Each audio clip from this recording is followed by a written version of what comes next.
My name is Marcus, and today I'm going to tell you about something that changed everything I thought I knew about control, about worry, and about what it means to truly trust.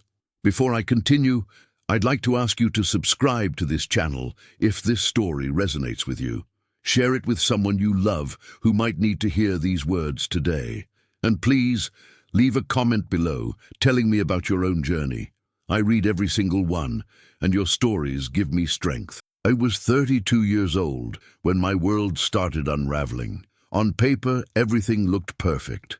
I had a solid career as a project manager at a tech company in Seattle, a beautiful apartment overlooking the Sound, a girlfriend I'd been with for 3 years. But inside, I was drowning in a sea of anxiety that I couldn't explain to anyone, not even to myself. It started small. I'd wake up at 3 in the morning with my heart racing, my mind already spinning through the day ahead, meetings I had to ace, emails I needed to send, projects that couldn't fail. I'd lie there in the dark, running through scenarios, planning for contingencies, trying to anticipate every possible problem before it could happen. My girlfriend Sarah noticed it first. "Marcus, you're not present anymore," she told me one evening over dinner. "Even when you're sitting right here, you're somewhere else, always planning, always worrying." I brushed it off, told her I was just being responsible, that someone had to think ahead. But deep down, I knew she was right. I wasn't living. I was just trying to prevent disaster. The breaking point came on a Tuesday morning. I was in a strategy meeting with my team, presenting a 6-month roadmap I'd spent weeks perfecting. Every detail was accounted for, every risk mitigated, every timeline optimized. As I walked them through the slides, I felt it building. This pressure in my chest, this tightness in my throat. The room started to feel smaller. The faces around the table began to blur. I excused myself, stumbled to the bathroom, and locked myself in a stall. My hands were shaking. My breath came in short, desperate gasps. "This is it," I thought. "This is a heart attack. I'm dying." I called out, and someone got our office manager, who called 911. At the hospital, after hours of tests, the doctor gave me news I wasn't expecting. "Your heart is fine, Marcus. Physically, you're healthy. What you experienced was a severe panic attack." He handed me a prescription for anti-anxiety medication and a referral to a therapist. "You need to learn to manage your stress," he said. I took the medication. I started therapy. And for a while, it helped, or at least I convinced myself it did. But the fundamental problem remained. I was still trying to control everything. I was still running scenarios at 3 in the morning. I was still living in a future that didn't exist yet, trying to prevent problems that might never come. My therapist, Dr. Chen, kept asking me the same question in different ways. "What are you really afraid of, Marcus?" I'd give her surface answers, missing deadlines, disappointing my team, failing at work. But she'd shake her head gently. "No, what are you really afraid of?" It took weeks before I could finally say it out loud. "I'm afraid that if I'm not in control, everything will fall apart. I'm afraid that if I stop planning, stop worrying, stop trying to anticipate every problem, then when disaster comes, and it will come, it'll be my fault for not seeing it coming." Dr. Chen leaned forward. "And how's that working for you? All this control?" I had to laugh, even though it wasn't funny. "Not great. I'm more anxious than ever. I had a panic attack in front of my entire team, and Sarah—" I trailed off. Sarah had moved out the week before, tired of living with someone who was never fully there. That night, alone in my apartment that suddenly felt too big and too empty, I did something I hadn't done since I was a kid, going to church with my grandmother. I prayed. Not the formal, recited prayers I remembered from childhood, but something raw and desperate. "God," I said into the darkness, "if you're there, I need help. I can't do this anymore. I can't keep living like this, trying to control everything, terrified of the future. I don't even know if you're listening, but I've tried everything else. I'm exhausted. I'm broken.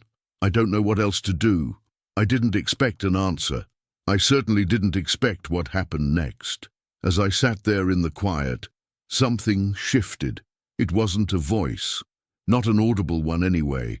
It was more like a knowing, a certainty that settled into my chest where all that anxiety had been living. Do not worry about what is to come. I have already gone ahead. Those words came to me with a clarity that made me catch my breath, not from outside, but from somewhere deep inside, like they'd been there all along, waiting for me to quiet down enough to hear them. I repeated them out loud. Do not worry about what is to come. I have already gone ahead. I grabbed my phone and opened the Notes app, typing the words before I could forget them. Then I sat there, staring at the screen, feeling something I hadn't felt in years. It took me a moment to recognize what it was. Hope. Not the shallow, wishful thinking kind of hope, but something deeper. A conviction that maybe, just maybe, I didn't have to carry all of this alone. That night, for the first time in months, I slept through until morning. No 3 a.m. wake-up call from my anxiety. No racing thoughts about tomorrow's disasters. Just sleep, deep and dreamless. When I woke up, those words were still there in my notes. Do not worry about what is to come. I have already gone ahead. I wish I could tell you that everything changed instantly, that from that moment on, I never worried again. But transformation doesn't work like that. What did change was this. I had received something to hold on to, a promise, a reminder that I could return to when the anxiety tried to take over again. And it would try, many times. Over the following days and weeks, I started to test this new understanding. When I'd wake up with my mind already spinning, I'd whisper those words, do not worry about what is to come. I have already gone ahead. When I'd catch myself running through disaster scenarios at work, I'd pause and remember, someone's already been there, someone's already ahead of me. It's funny how something so simple can be so revolutionary. For years, I'd been trying to go ahead of my own life, to scout out every danger, to prepare for every contingency. And all that time, God had already been there, not just ahead of me in time, but ahead of me in understanding, in wisdom, in the kind of planning that actually matters. If you've read this far, I want to ask you something. What are you trying to control right now? What future disaster are you trying to prevent through sheer force of worry? I'm not saying we shouldn't plan or be responsible. That's not what this is about. But maybe, like me, you've crossed a line. Maybe you've turned reasonable preparation into exhausting, endless anxiety. Maybe you're trying to go ahead of your own life instead of trusting that God has already gone before you. I'm still learning what it means to live in this truth. I'm still practicing the art of letting go, of trusting, of believing that the one who holds tomorrow also holds me. But I'm no longer alone in it, and neither are you. Leave a comment below and tell me, what would change in your life if you truly believed that God has already gone ahead? What burden could you finally put down? I'd love to hear your thoughts. And if this story touched your heart, please share it with someone who needs to hear it today.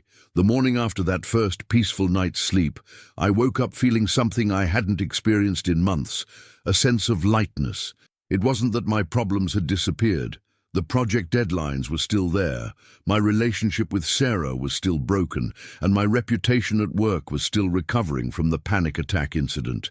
But something fundamental had shifted inside me. I made coffee and sat by the window, watching the early morning light spread across Seattle's skyline. The words from the night before kept echoing in my mind. Do not worry about what is to come. I have already gone ahead.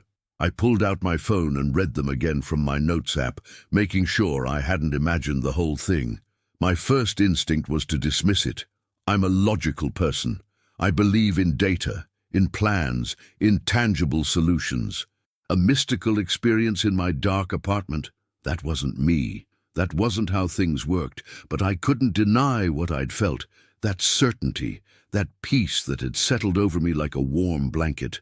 And I couldn't deny that for the first time in months, I'd slept through the night without waking up in a panic. I decided to test it, not in a cynical way, but genuinely. If God had really spoken to me, if those words were more than just my exhausted mind grasping at comfort, then they should hold up in the light of day.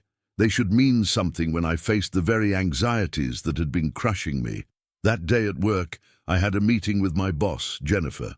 She'd been patient with me since the panic attack, but I knew she was concerned about my ability to handle the pressure of my role. As I sat in her office, I felt the familiar tightness beginning in my chest. My mind started its usual spiral. What if she's going to reassign me? What if she's lost confidence in me? What if this is the beginning of the end of my career? Then I remembered, do not worry about what is to come. I have already gone ahead. I took a deep breath and made a conscious choice. Instead of trying to control the conversation, instead of preparing defensive arguments in my head, I just listened, really listened. Jennifer talked about the team's concerns, about the need for better work-life balance, about potentially redistributing some of my responsibilities, not as a punishment, but as support. And something amazing happened. I didn't panic. I didn't feel threatened. Instead, I felt grateful. Here was someone trying to help me, and I'd been so wrapped up in my fear of failure that I'd been unable to see it. When she finished, I thanked her sincerely and told her I appreciated her concern. We made a plan together, a reasonable one that didn't require me to have every answer or control every outcome. Walking out of her office, I realized what had just happened. I'd faced one of my biggest fears, appearing weak or incapable at work, and instead of it destroying me, it had opened a door. Not because the situation had changed, but because I had. Over the next several days, I started keeping a journal. Dr. Chen had suggested it months ago, but I'd never been consistent with it. Now I had something specific to document. Every time anxiety tried to take over, every time I felt that familiar urge to control and worry, I wrote it down. Then I wrote those words, "Do not worry about what is to come. I have already gone ahead." And I wrote what happened next. The entries started to form a pattern. At first, it was just small things, choosing not to check my work email at midnight, letting a conversation take its natural course instead of steering it, accepting that I couldn't predict every outcome of a decision. But each time I practiced letting go, each time I chose to trust instead of control, something shifted. The anxiety didn't disappear completely, but it began to lose its grip on me.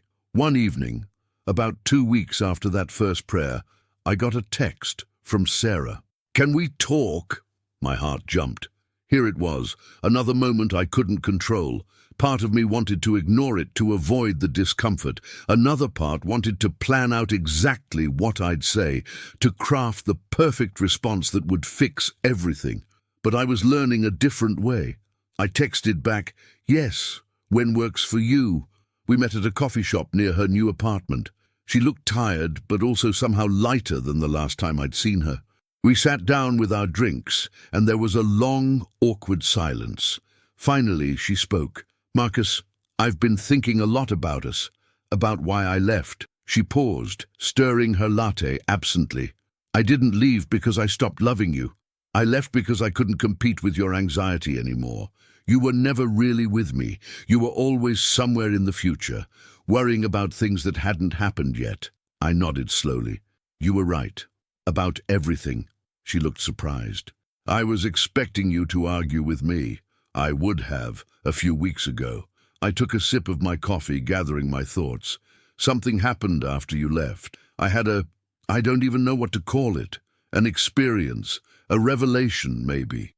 I told her about that night, about the prayer I'd never expected to pray, about the words that had come to me with such clarity. I half expected her to look at me like I'd lost my mind, but she didn't. She just listened, really listened, in a way I realized I hadn't listened to her in a long time. "So what does that mean?" she asked quietly. "For you, I mean. It means I'm learning to stop trying to go ahead of my own life. To trust that I don't have to have everything figured out, that I don't have to prevent every possible disaster. It means I'm learning that someone else has already gone ahead of me, and maybe, just maybe, I can trust that." Sarah was quiet for a long moment. "I can see it in you, you know. You're different, more present. I'm trying, it's not easy. My default setting is still to worry, to plan, to control. But now I have something to come back to when I catch myself spiraling, a reminder that I don't have to carry it all alone." We talked for another hour, about everything and nothing. There were no promises made, no decisions about our relationship, but there was something we hadn't had in a long time. Connection. Real, present, honest connection. As we parted ways, Sarah hugged me. A real hug, not the perfunctory kind we'd been exchanging for months before she left. "Keep working on it, Marcus," she whispered. "Whatever this is you're discovering, it's good. It's really good." That night I added a new entry to my journal. "Today, I learned that being present is a gift to myself and to others. When I'm not lost in worry about tomorrow, I can actually see the person in front of me. I can actually be here now in this moment." The next Sunday, I did something I hadn't done in over a decade. I went to church. Not because I suddenly had all the answers, not because I'd become some kind of spiritual expert overnight. I went because I wanted to understand more about this God who had met me in my darkest moment. I wanted to know if what I'd experienced was real, if it connected to something larger than just my personal crisis. The church was small, nothing fancy. A neighborhood congregation in an old building with worn carpet and mismatched chairs. The worship was simple, the sermon was straightforward. The pastor talked about a verse from Matthew. "Therefore do not worry about tomorrow, for tomorrow will worry about itself. Each day has enough trouble of its own." I sat there, stunned. Here were my words. Or rather, here was the source of those words that had come to me. This wasn't just something that happened to me in isolation. This was part of a bigger story, a longer conversation between God and humanity about worry, about control, about trust. I wasn't alone in this struggle. I never had been. After the service, I approached the pastor, a woman in her 50s with kind eyes and a warm smile. "That message," I said, "about not worrying about tomorrow. How do you actually do that? In real life, I mean."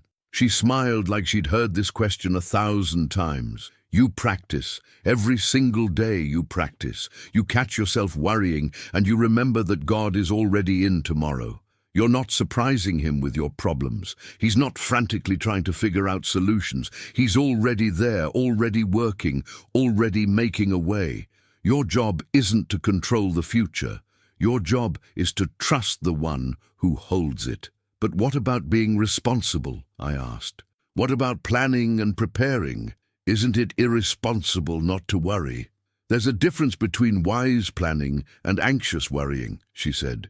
"One is rooted in trust. You plan because you're a steward of what God's given you. The other is rooted in fear. You worry because you think it all depends on you. One brings peace, the other brings panic. You've experienced both. Which one do you want to live from?" I knew the answer immediately. I'd lived from worry and control for so long, and it had nearly destroyed me. It had cost me sleep, peace, relationships, and my health. But this new way, this trust, this letting go, it was giving me something I'd forgotten I could have. Life. Actual, present, breathing, connected life. As I drove home that day, I realized something profound. The words, "Do not worry about what is to come. I have already gone ahead," weren't just a nice sentiment or a comforting thought. They were an invitation to a completely different way of living, a way where I didn't have to be God, where I didn't have to know everything or control everything, a way where I could finally rest. That night I wrote in my journal, "I'm beginning to understand that faith isn't about having all the answers. It's about knowing the one who does. It's about trusting that when I can't see the path ahead, someone else can, and he's already there, preparing the way." I still had a long way to go. I still caught myself planning obsessively, worrying unnecessarily, trying to control outcomes that were never mine to control in the first place. But now I had a compass to return to, a true north that pointed me back toward trust every time I wandered into the territory of fear. The journey was just beginning, but for the first time in my adult life, I wasn't afraid of what came next. Not because I knew what would happen, but because I was learning to trust the one who had already gone ahead. 3 weeks into this new way of living, I faced my first real test. Not the manageable, controlled environment kind of test, like a meeting with my boss or a coffee date with my ex. This was the kind that comes out of nowhere and strips away all your carefully constructed defenses. My mum called on a Thursday afternoon. I was at my desk, actually focused on work for once instead of spiraling through worst-case scenarios, when her name flashed on my screen. We talked every week or so, usually on Sundays, so a Thursday call was unusual. "Marcus, honey," her voice was strained. "I need to tell you something. I went to the doctor yesterday for my annual checkup, and they found something on the mammogram. They want to do more tests." The floor dropped out from under me. All the peace I'd been cultivating, all the trust I'd been building, it felt like it evaporated in an instant. My mom. Cancer. The two words my brain kept repeating, even though she hadn't said that word yet. What kind of tests? When? Do you want me to come home? The questions poured out, my voice rising with each one. I was already mentally calculating flight times to Phoenix, already running through medical scenarios, already catastrophizing. "Marcus, breathe," my mom said gently. "It might be nothing. They just want to be thorough. The appointment is next Tuesday. Your father will be with me. We'll call you as soon as we know anything." After we hung up, I sat frozen at my desk. This was different from work stress or relationship anxiety. This was my mom. This was real danger, real potential loss. How was I supposed to trust that God had gone ahead into this? How was I supposed to not worry when my mother's life might be at stake? I left work early and drove aimlessly around Seattle, finally ending up at a park overlooking the water. I sat on a bench as the afternoon light began to fade, and I was angry, really angry. "I thought we had a deal," I said out loud, not caring if anyone heard me. "I thought if I trusted you, if I stopped trying to control everything, things would get better, not harder, not this." I sat there for a long time, waiting for that sense of peace to return, for those words to come back with the same clarity they'd had before. But there was nothing, just silence and the sound of waves against the shore and my own ragged breathing. Finally, as the sun touched the horizon, I pulled out my phone and called the pastor from that church I'd visited. I didn't even know if she'd answer. We'd only spoken once, but I was desperate. "Pastor Julie, this is Marcus. We talked after service last Sunday. I need help." "Marcus, of course. What's going on?" I told her everything, about my mom, about the fear that was threatening to swallow me whole, about how all the progress I'd made felt like it was crumbling. "I don't understand," I finished. "I was learning to trust. I was doing better. Why would God let this happen now?" There was a pause, and then she said something I didn't expect. "Marcus, did you think that trusting God meant nothing bad would ever happen?" The question hit me like a punch. I guess I did. Kind of. I mean, isn't that the point? If God is good and He's in control, why would He let bad things happen to people who are trying to trust Him? "Oh, honey," her voice was full of compassion, "faith isn't a transaction. It's not, I trust you so you protect me from all pain. That's not how it works. Bad things happen in this broken world, to everyone, believers and non-believers alike. What faith gives you isn't immunity from suffering, it's someone to walk through it with you. But the words He gave me, do not worry about what is to come. I have already gone ahead. How am I supposed to not worry about my mom? He didn't say nothing bad will ever happen. He said He's already gone ahead. Into the hospital room, into the test results, into whatever comes next. He's there, Marcus. The question is, will you trust Him there, even when it's scary? Even when you can't see how it will turn out? I sat with that for a moment. I don't know if I can. Then be honest about that. God doesn't need your perfect faith. He just needs your honest heart. Tell Him you're scared. Tell Him you don't understand. Tell Him you want to trust, but you're struggling. That's not weakness, that's real faith. After we hung up, I sat in my car as darkness fell completely around me, and I prayed again. But this time it was different. This time I wasn't calm or certain. I was desperate and scared and angry and confused all at once. God, I don't understand this. I don't understand why, just when I'm learning to trust you, you'd let something happen to my mom. She's good. She's faithful. She doesn't deserve this. And I'm terrified. I'm absolutely terrified of losing her. The tears came then, hard and fast. I'd been holding them back since the phone call, trying to stay in control, trying to be strong. But there, in the darkness of my car, I let them fall. I want to trust that you've gone ahead into this. I want to believe that you're with her, with us, in whatever comes. But I'm so scared. Help me. Please help me trust you, even when I'm this scared. This time, there was no sudden peace, no immediate comfort. But there was something else. A quiet, steady presence. Not an answer, but a companionship. Like someone sitting beside me in the dark, not explaining it away or fixing it, just being there with me in it. I drove home and did something that would have been impossible for me a month ago. I went to bed without spending hours researching breast cancer survival rates, treatment options, or worst-case scenarios. Not because I wasn't worried.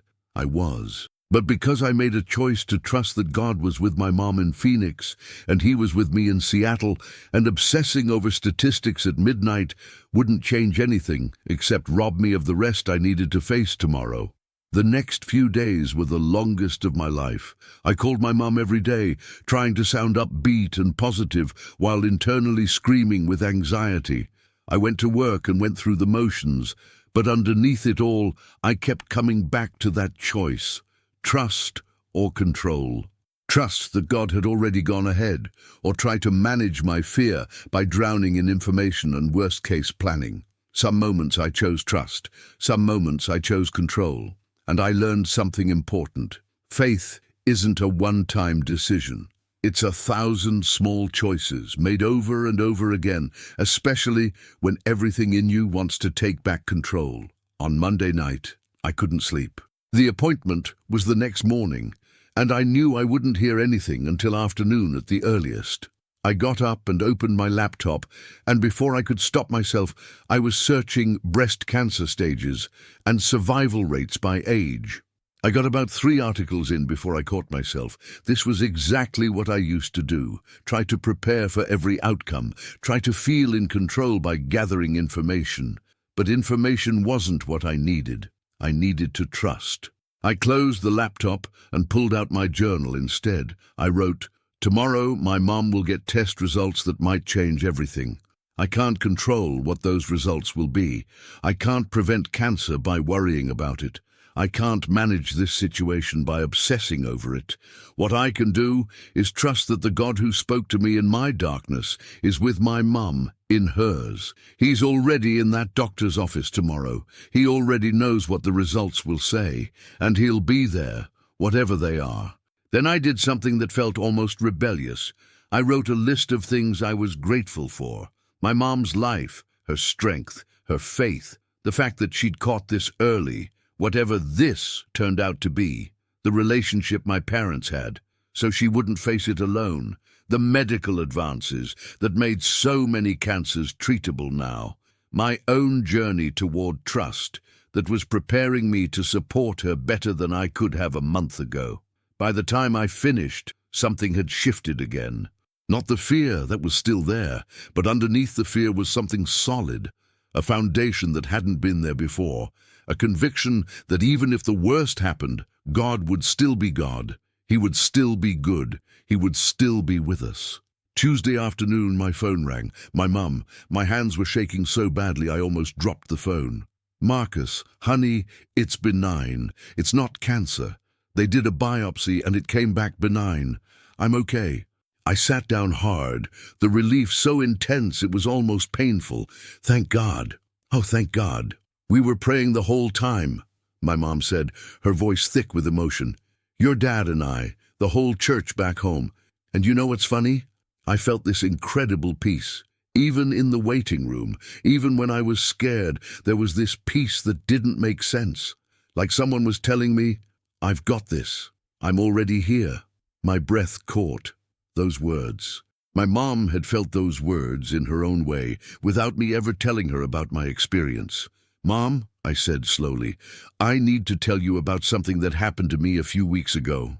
I told her everything, about the panic attack, about the breaking point, about the prayer and the words that came, about learning to trust instead of control, about how her phone call had tested everything I'd been learning. She was quiet for a moment after I finished. Then she said, "Marcus, do you know what this means? God gave you exactly what you needed before you knew you'd need it. He prepared you for this. He went ahead of this moment in your life and gave you the tools to face it." I hadn't thought about it that way, but she was right. A month ago, this phone call would have destroyed me. I would have been on a plane to Phoenix immediately, trying to manage everything, trying to control the uncontrollable, spiraling into panic and worst-case scenarios. Instead, I'd been able to walk through it. Not perfectly, not without fear, but with something to hold on to, with someone to trust. That night, I added to my journal, "Today, I learned that God going ahead doesn't mean He prevents all pain. It means He prepares us for what's coming. He gives us what we need before we know we'll need it. And sometimes the greatest miracle isn't that the bad thing doesn't happen. It's that we can face it without being destroyed by it." The next Sunday, I was back at that small church. When Pastor Julie saw me, she came over immediately. "I heard about your mom. How are you doing?" "She's okay. It was benign. But Pastor Julie, I need to thank you. What you told me on the phone, about faith not being a transaction, about God not promising to prevent all pain, but promising to be with us through it, that's what got me through." She smiled. "You got yourself through, Marcus. You made the choice to trust even when it was hard. That's real faith, not the kind that only works when everything's going well, but the kind that holds on in the dark. It was messy, though. I didn't do it perfectly. There were moments I fell back into trying to control everything. Of course you did. You're human. Faith isn't about perfection. It's about direction. Every time you caught yourself and chose to trust again, you were moving in the right direction. That's all God asks, not that you never fall, but that you keep getting back up and choosing Him again." As I sat in the service that day, I felt different than I had 3 weeks ago. Then I'd been a seeker, curious and hopeful, but still testing the waters. Now I was something else, not an expert, not someone who had it all figured out, but someone who'd been through the fire and found that what I was learning to trust in was real. It held up under pressure. It was strong enough to carry me through actual crisis, not just everyday anxiety. The sermon that day was about Peter walking on water, how he was fine as long as he kept his eyes on Jesus, but the moment he looked at the waves, he began to sink. The pastor pointed out that Peter didn't immediately drown when he took his eyes off Jesus. He had time to call out, "Lord, save me," and immediately Jesus reached out and caught him. "That's the life of faith," Pastor Julie said. "It's not about never looking at the waves. Sometimes the waves are real and terrifying, and you can't help but see them. It's about what you do when you start to sink. Do you thrash around trying to save yourself, or do you reach out for the hand that's already reaching for you?" I thought about the past week, about the moments I'd looked at the waves, about the times I'd started to sink into worry and fear, but I'd reached out. I'd called for help, and every time I'd found that hand reaching back for me, pulling me up, steadying me. After church, a man about my age approached me. "Hey, you're new here, right?" "I'm David. I couldn't help but notice. You had the look of someone going through something heavy. You okay?"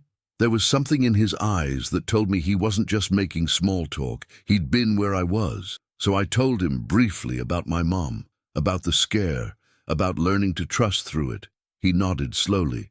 "Yeah, man, I get it. I lost my job 6 months ago. Completely unexpected. And I went through the same thing, trying to figure out if God was trustworthy when life wasn't going according to plan.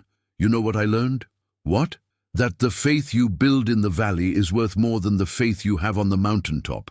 Because mountaintop faith is easy. Valley faith, that's the real thing. That's what actually changes you." As I drove home that afternoon, I realized I was grateful.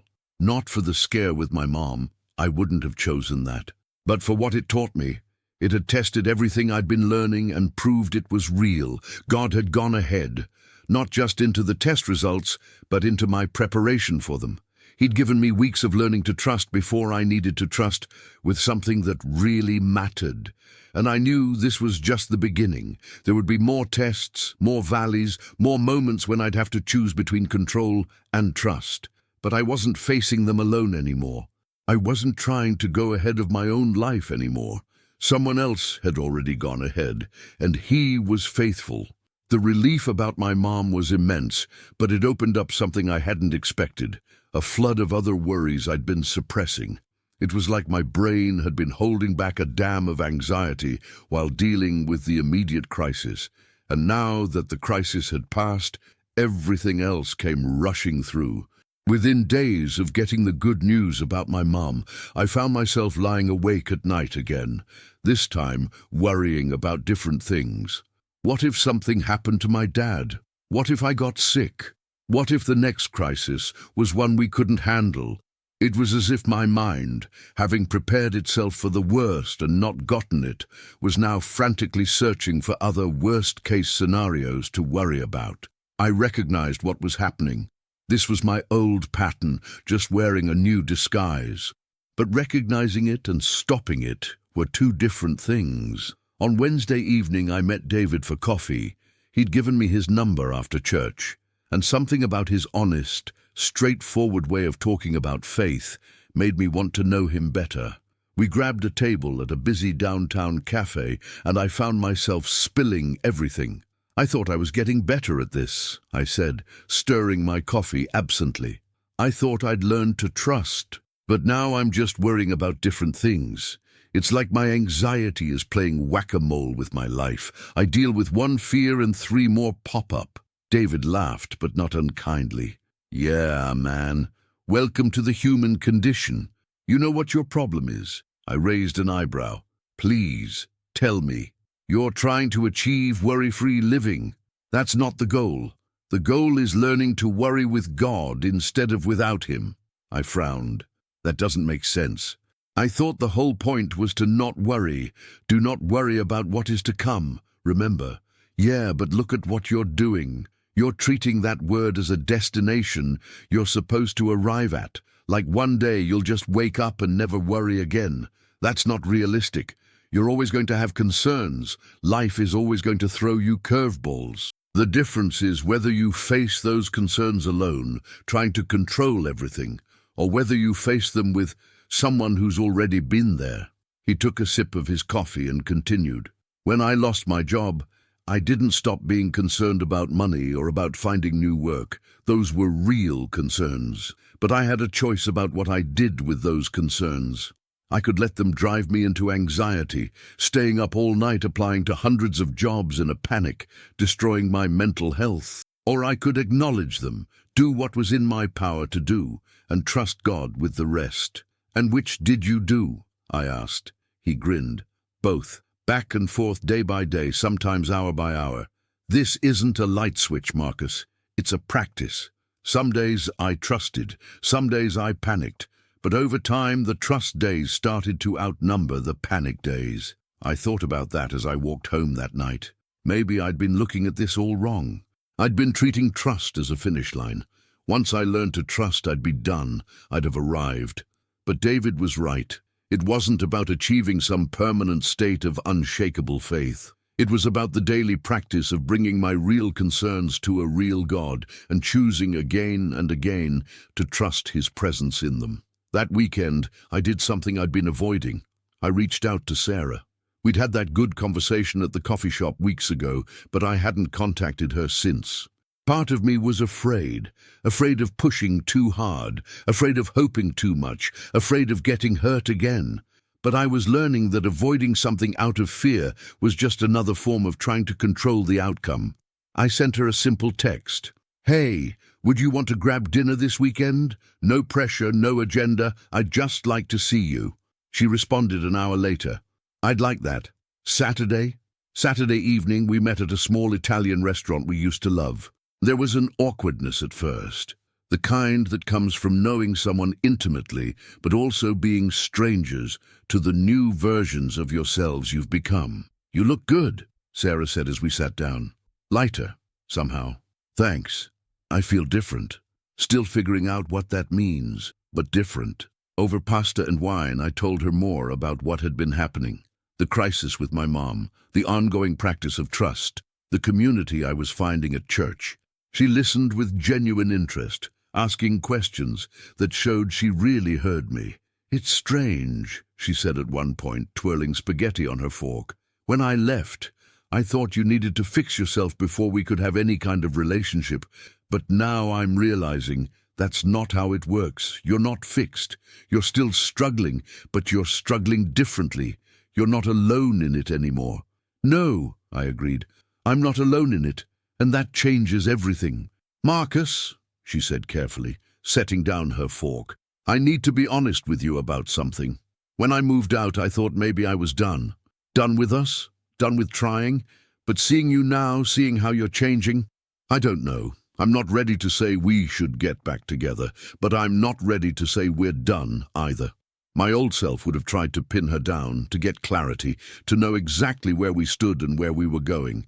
But I'd learned something about living with uncertainty, about not needing to control every outcome. "I appreciate that honesty," I said, "and I'm not going to pressure you for more than you can give right now. I'm learning that I can't control how you feel or what you decide. All I can do is keep working on becoming someone who's present, who can actually be in a relationship instead of just managing one from a distance." She reached across the table and squeezed my hand. That's exactly what I needed to hear. We talked late into the evening, and when we parted ways, there was no dramatic reunion, no clear resolution. Just a sense that something was still alive between us, still worth tending to, even if neither of us knew exactly what it would become. The next morning at church, Pastor Julie preached about the Israelites in the wilderness, how God fed them with manna every day, but they could only gather enough for that day. If they tried to hoard it, to gather extra for security, it would rot. God was teaching them to trust Him daily, she said, not to have it all figured out for the week or the month or the year, but to trust Him today, and then tomorrow to trust Him again. Daily bread, daily trust, daily dependence. I felt like she was speaking directly to me.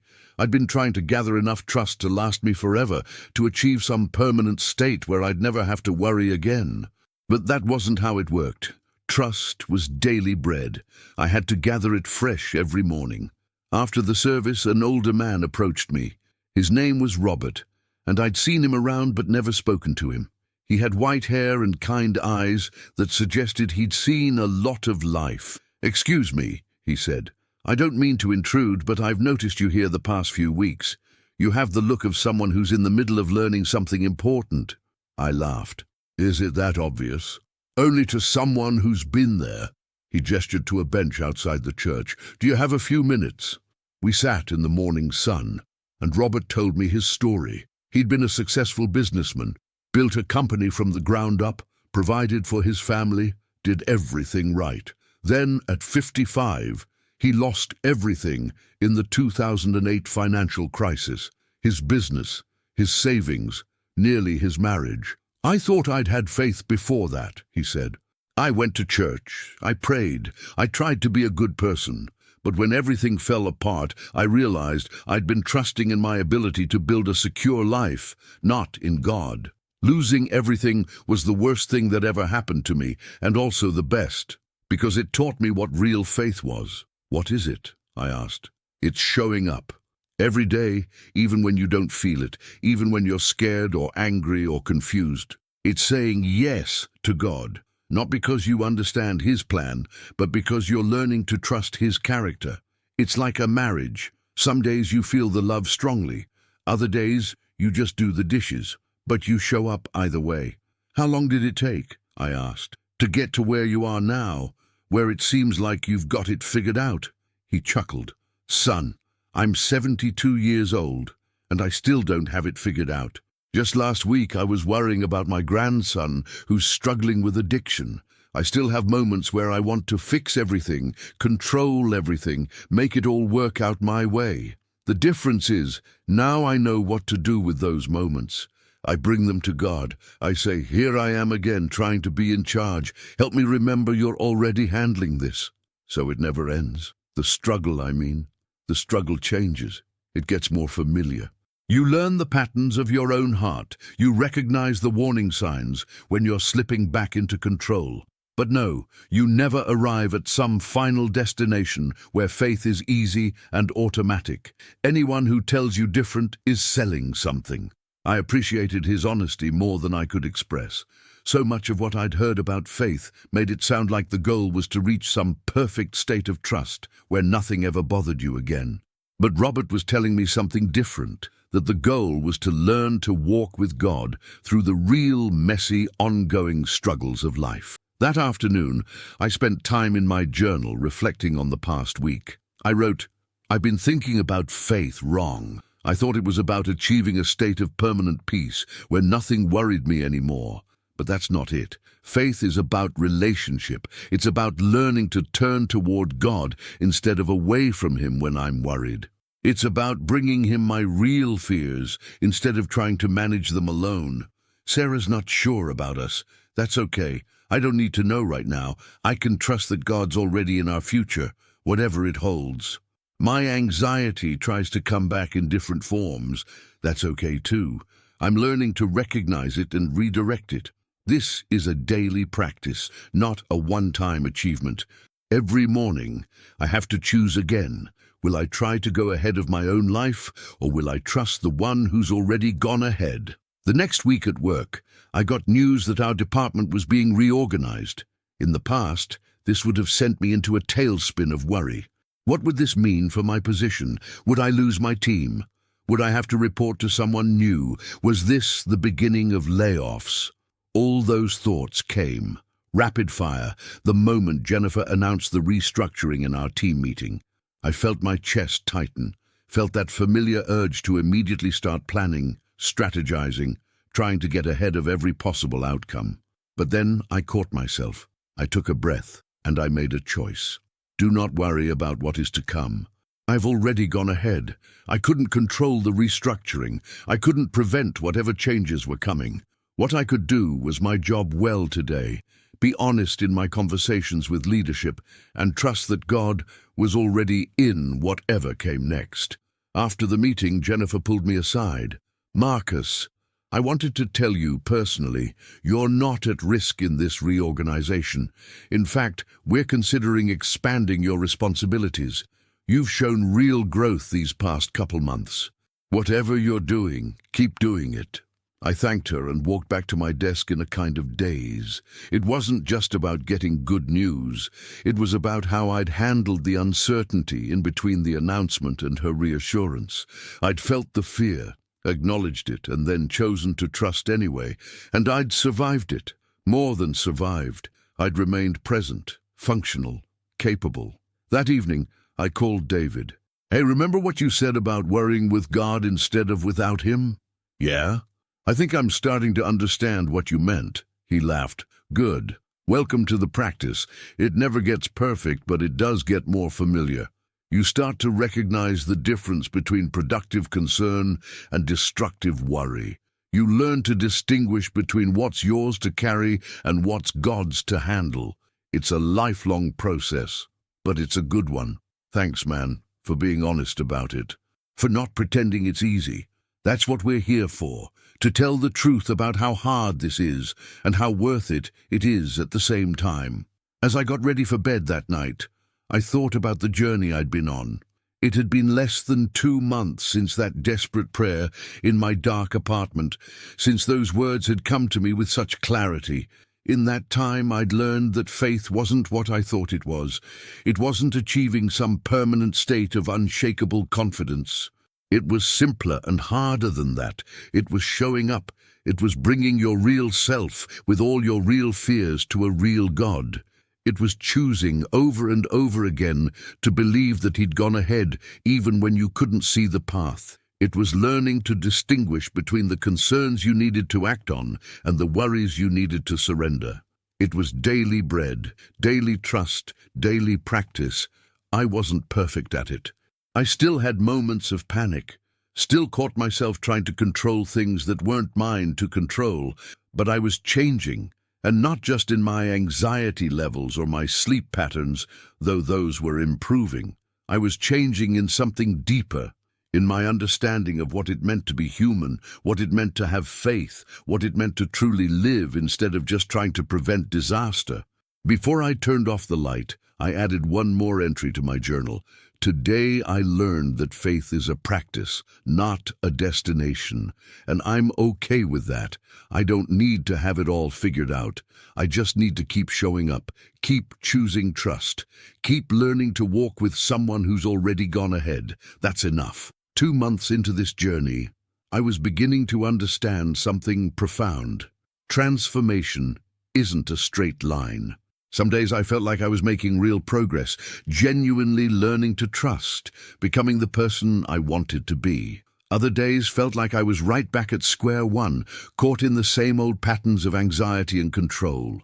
It was a Friday morning when I hit one of those backward days. I woke up at 3 a.m., heart racing, mind already spinning with worries. But this time, it wasn't about work or my mom or Sarah. This time, the anxiety had no clear object. It was just there, formless, nameless, pressing down on my chest like a weight. I tried all the things I'd learned. I prayed. I repeated those words, "Do not worry about what is to come.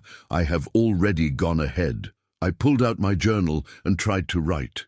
But nothing helped. The anxiety just sat there, stubborn and immovable, making my breath shallow and my thoughts scattered. By the time I got to work, I was exhausted and discouraged. I'd thought I was past this. I'd thought I'd learned enough, grown enough, changed enough, that these panic-filled mornings were behind me. But here I was, right back in the pit I'd climbed out of. During my lunch break, I called Pastor Julie. I'd started meeting with her once a week for what she called spiritual direction. Basically, someone to talk to about this journey I was on who actually understood what I was experiencing. "Pastor Julie," I said when she answered, "I had a setback, a bad one, and I don't understand why.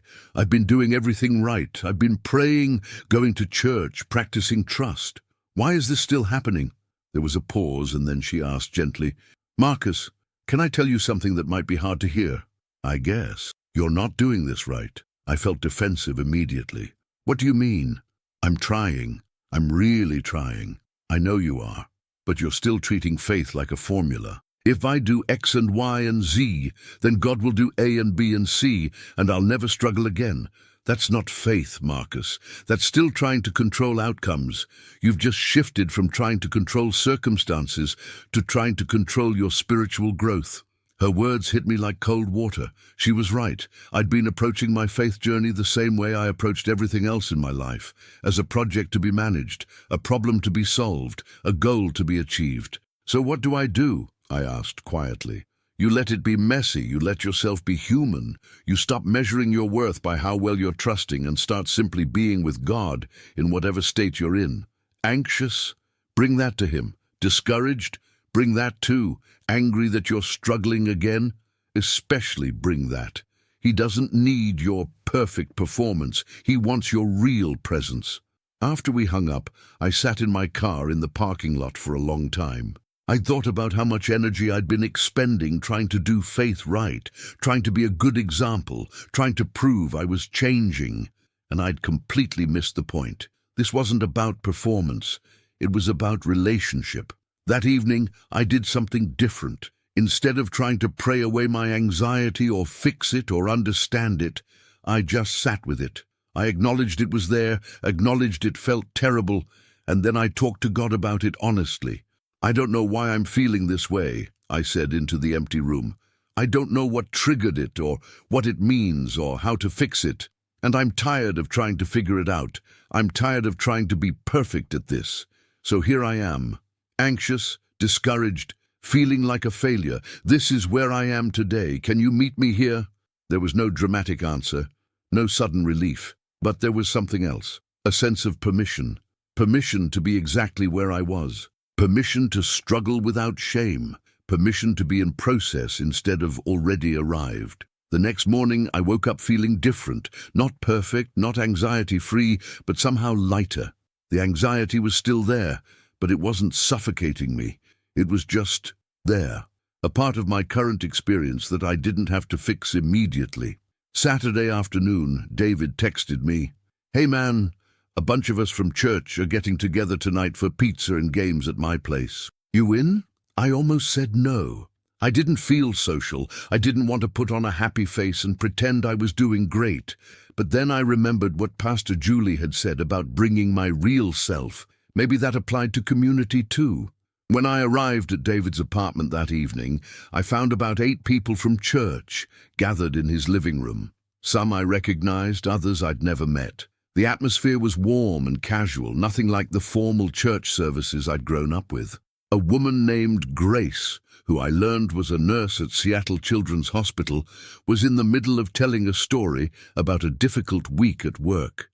"I had this moment on Wednesday," she said, "where I just wanted to quit. This 7-year-old patient, sweetest kid you've ever met, and his treatment isn't working. His parents are devastated, and I'm standing there thinking, where's God in this? How do I trust him when I'm watching this family suffer?" Everyone was quiet, listening. No one jumped in with easy answers or tried to fix her pain.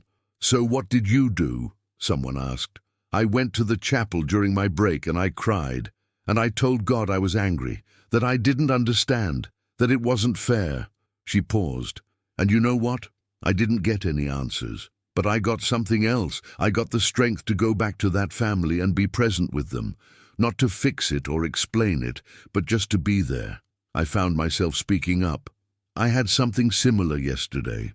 Not as serious, but I had this anxiety attack after months of doing better, and I was so angry with myself, like I'd failed, like all the progress I'd made was fake." "Oh man," David said, "I get that.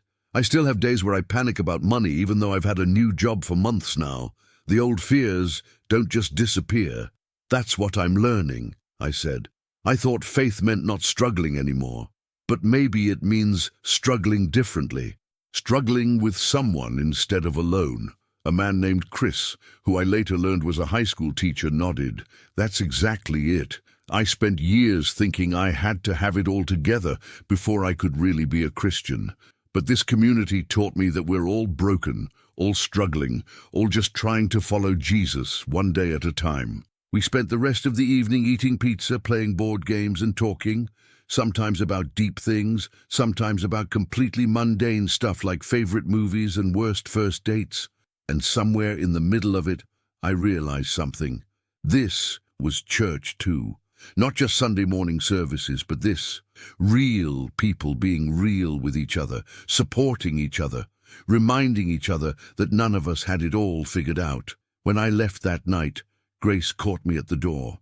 "Hey Marcus, I just wanted to say, what you shared earlier really helped me. Sometimes I feel like I'm the only one who still struggles, you know? It's good to know I'm not alone." "You helped me too," I said honestly. "Your story about the chapel, about being angry with God, I needed to hear that. I needed permission to not be okay sometimes." She smiled. "That's what we do here. We give each other permission to be human." Sunday morning, Pastor Julie's sermon was about the disciples after Jesus died, how they hid in a locked room, terrified and confused, their faith in shambles. They'd followed Jesus for 3 years, she said. They'd seen miracles. They'd heard his teachings. They'd declared their faith. And yet when things got hard, they fell apart. They doubted. They hid. They were terrified. She paused, letting that sink in. And what did Jesus do when he appeared to them in that room? Did he scold them for their weak faith? Did he tell them they should have trusted more? No. He showed them his wounds and said, "Peace be with you." He met them in their fear and doubt and gave them peace. I felt tears pricking my eyes. That was what I needed to hear. That struggling didn't disqualify me. That doubt and fear weren't signs of failed faith, but simply signs of being human. That Jesus met people in their locked rooms, in their worst moments, and brought peace. After the service, Robert found me. "You looked like that sermon hit home," he said. "It did. I've been struggling this week, feeling like I'm going backward instead of forward." He nodded knowingly. "Can I tell you about the first year after I lost everything? I thought once I learned to trust God through the crisis, I'd be fine. But then I'd have these moments, sometimes days, sometimes weeks, where all the old fears would come rushing back. I felt like a failure as a Christian. That's exactly how I feel. Here's what I eventually learned. Spiritual growth isn't linear. It's more like a spiral. You come around to the same issues again and again, but each time you're at a slightly different level. Each time you understand a little more, trust a little deeper. You're not going backward, you're just coming around the spiral again. A spiral, I repeated, testing the metaphor. So even though I'm dealing with anxiety again, I'm not in the same place I was 2 months ago. Exactly. 2 months ago, you had a panic attack and ended up in the hospital, right? But yesterday you had anxiety and you knew what to do with it. You called your pastor. You talked to God honestly. You didn't try to handle it alone. That's growth, Marcus. That's the spiral moving upward, even though it feels like you're covering familiar ground. His words shifted something in my understanding. I'd been seeing my struggles as evidence of failure, but maybe they were actually opportunities to practice what I was learning at deeper and deeper levels. That week, I had coffee with Sarah again. We'd been seeing each other about once a week. Nothing official, just spending time together, getting to know each other again. She could tell something was different about me. "You're quieter today," she observed. "Everything okay?" I thought about deflecting, about saying I was fine, but I was learning that real connection required real honesty. I had a rough week. Some old anxiety stuff came back and it threw me, made me question whether I'm really changing or just pretending. Sarah reached across the table and took my hand. "Marcus, you are changing. I see it. Not because you never struggle, but because of how you handle the struggle. The old Marcus would have hidden this from me, pretended everything was perfect. You're being honest. That's huge. I'm learning that faith is messier than I thought. Less about having all the answers and more about just showing up, being real. I like this version of you," she said softly. "The one who doesn't have it all figured out, but isn't afraid to admit it." We talked for a while about her own life. She'd started therapy after our breakup, working through her own stuff about relationships and trust and what she really wanted. "I think we both needed this time," she said, "to figure out who we are independently, not just as a couple trying to make it work." "Are we ready to try again?" I asked, then immediately felt that old urge to control the outcome. "Sorry, I didn't mean to pressure." She squeezed my hand. "I think we're getting there. I'm not ready to rush into anything, but I'm also not ready to close the door. Can we just keep doing this, taking it slow, being honest, seeing where it goes?" The old me would have needed more certainty than that. I would have needed to know the timeline, the expected outcome, the guarantee, but I was learning to live with uncertainty, to trust that not knowing was okay. "Yeah," I said, "we can do that." And that night in my journal I wrote, "This week taught me that growth isn't about never struggling again. It's about having better tools when you do struggle. It's about community to support you, honest prayers instead of performance prayers, and the courage to be real instead of perfect. I'm learning that faith is practiced in the mess, not after you've cleaned everything up. God meets us in locked rooms, in anxious mornings, in moments of doubt and fear. He doesn't wait for us to get it right. He shows up right where we are and says, 'Peace be with you.' Sarah's not sure about us yet, and that's okay. I don't need to control that outcome. I can just show up honestly and trust that whatever happens, God's already there. I'm starting to understand that I have already gone ahead doesn't just mean God's in my future. It means He's already in my struggles, my doubts, my messy humanity. He's gone ahead into the very places I'm most afraid to be, and He's waiting there with peace." Wednesday evening, I met with Pastor Julie for our weekly session. I told her about everything: the anxiety attack, the conversation with Grace and David, Robert's spiral metaphor, the coffee with Sarah. "It sounds like you had a breakthrough week," she said. "Really? It felt more like a breakdown week," she smiled. "Breakthroughs often look like breakdowns at first. You're learning to let go of the illusion of control, to let your faith be real instead of perfect. That's uncomfortable work, but it's the most important work." "I'm starting to see that," I said, "but I wish it didn't have to be so hard." "I know, but think about it this way. You're unlearning 30-plus years of trying to control everything, of believing your worth was tied to your performance, of thinking you had to have it all figured out. That's not going to change overnight. Give yourself grace for the process." "Grace for the process," I repeated. "I like that. Marcus, can I pray for you?" I nodded, and she prayed not a formal, polished prayer, but something raw and real. She thanked God for meeting me in my anxiety, for the community that was surrounding me, for Sarah's willingness to walk slowly forward. She asked for continued grace for the messy process of transformation, for courage to keep being honest, for trust when the path wasn't clear. When she finished, I felt something settle in my chest.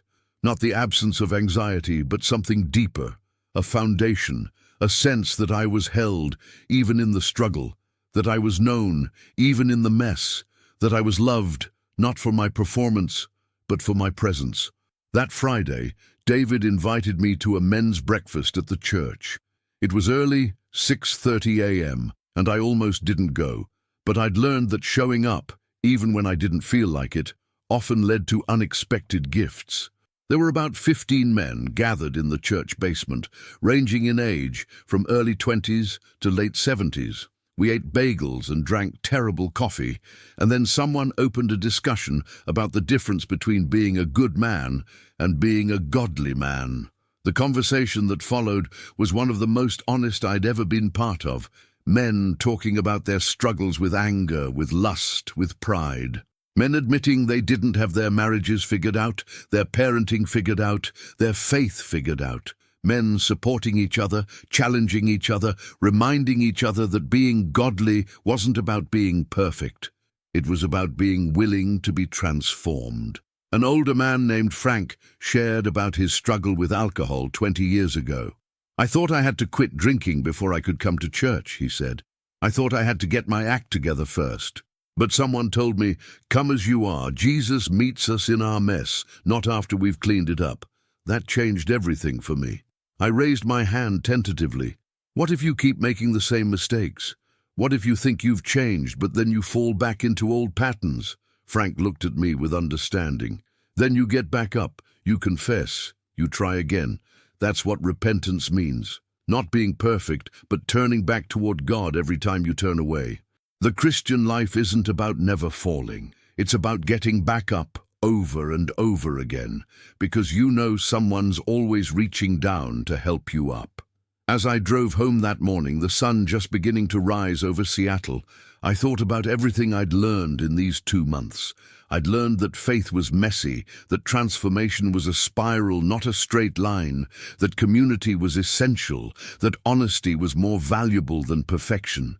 But most of all, I'd learned that the words that had come to me in my darkest moment, "Do not worry about what is to come, I have already gone ahead," weren't just about the future. They were about right now. God had already gone ahead into my anxiety, my doubts, my struggles. He was already there, waiting with peace, with grace, with the strength I needed for each day.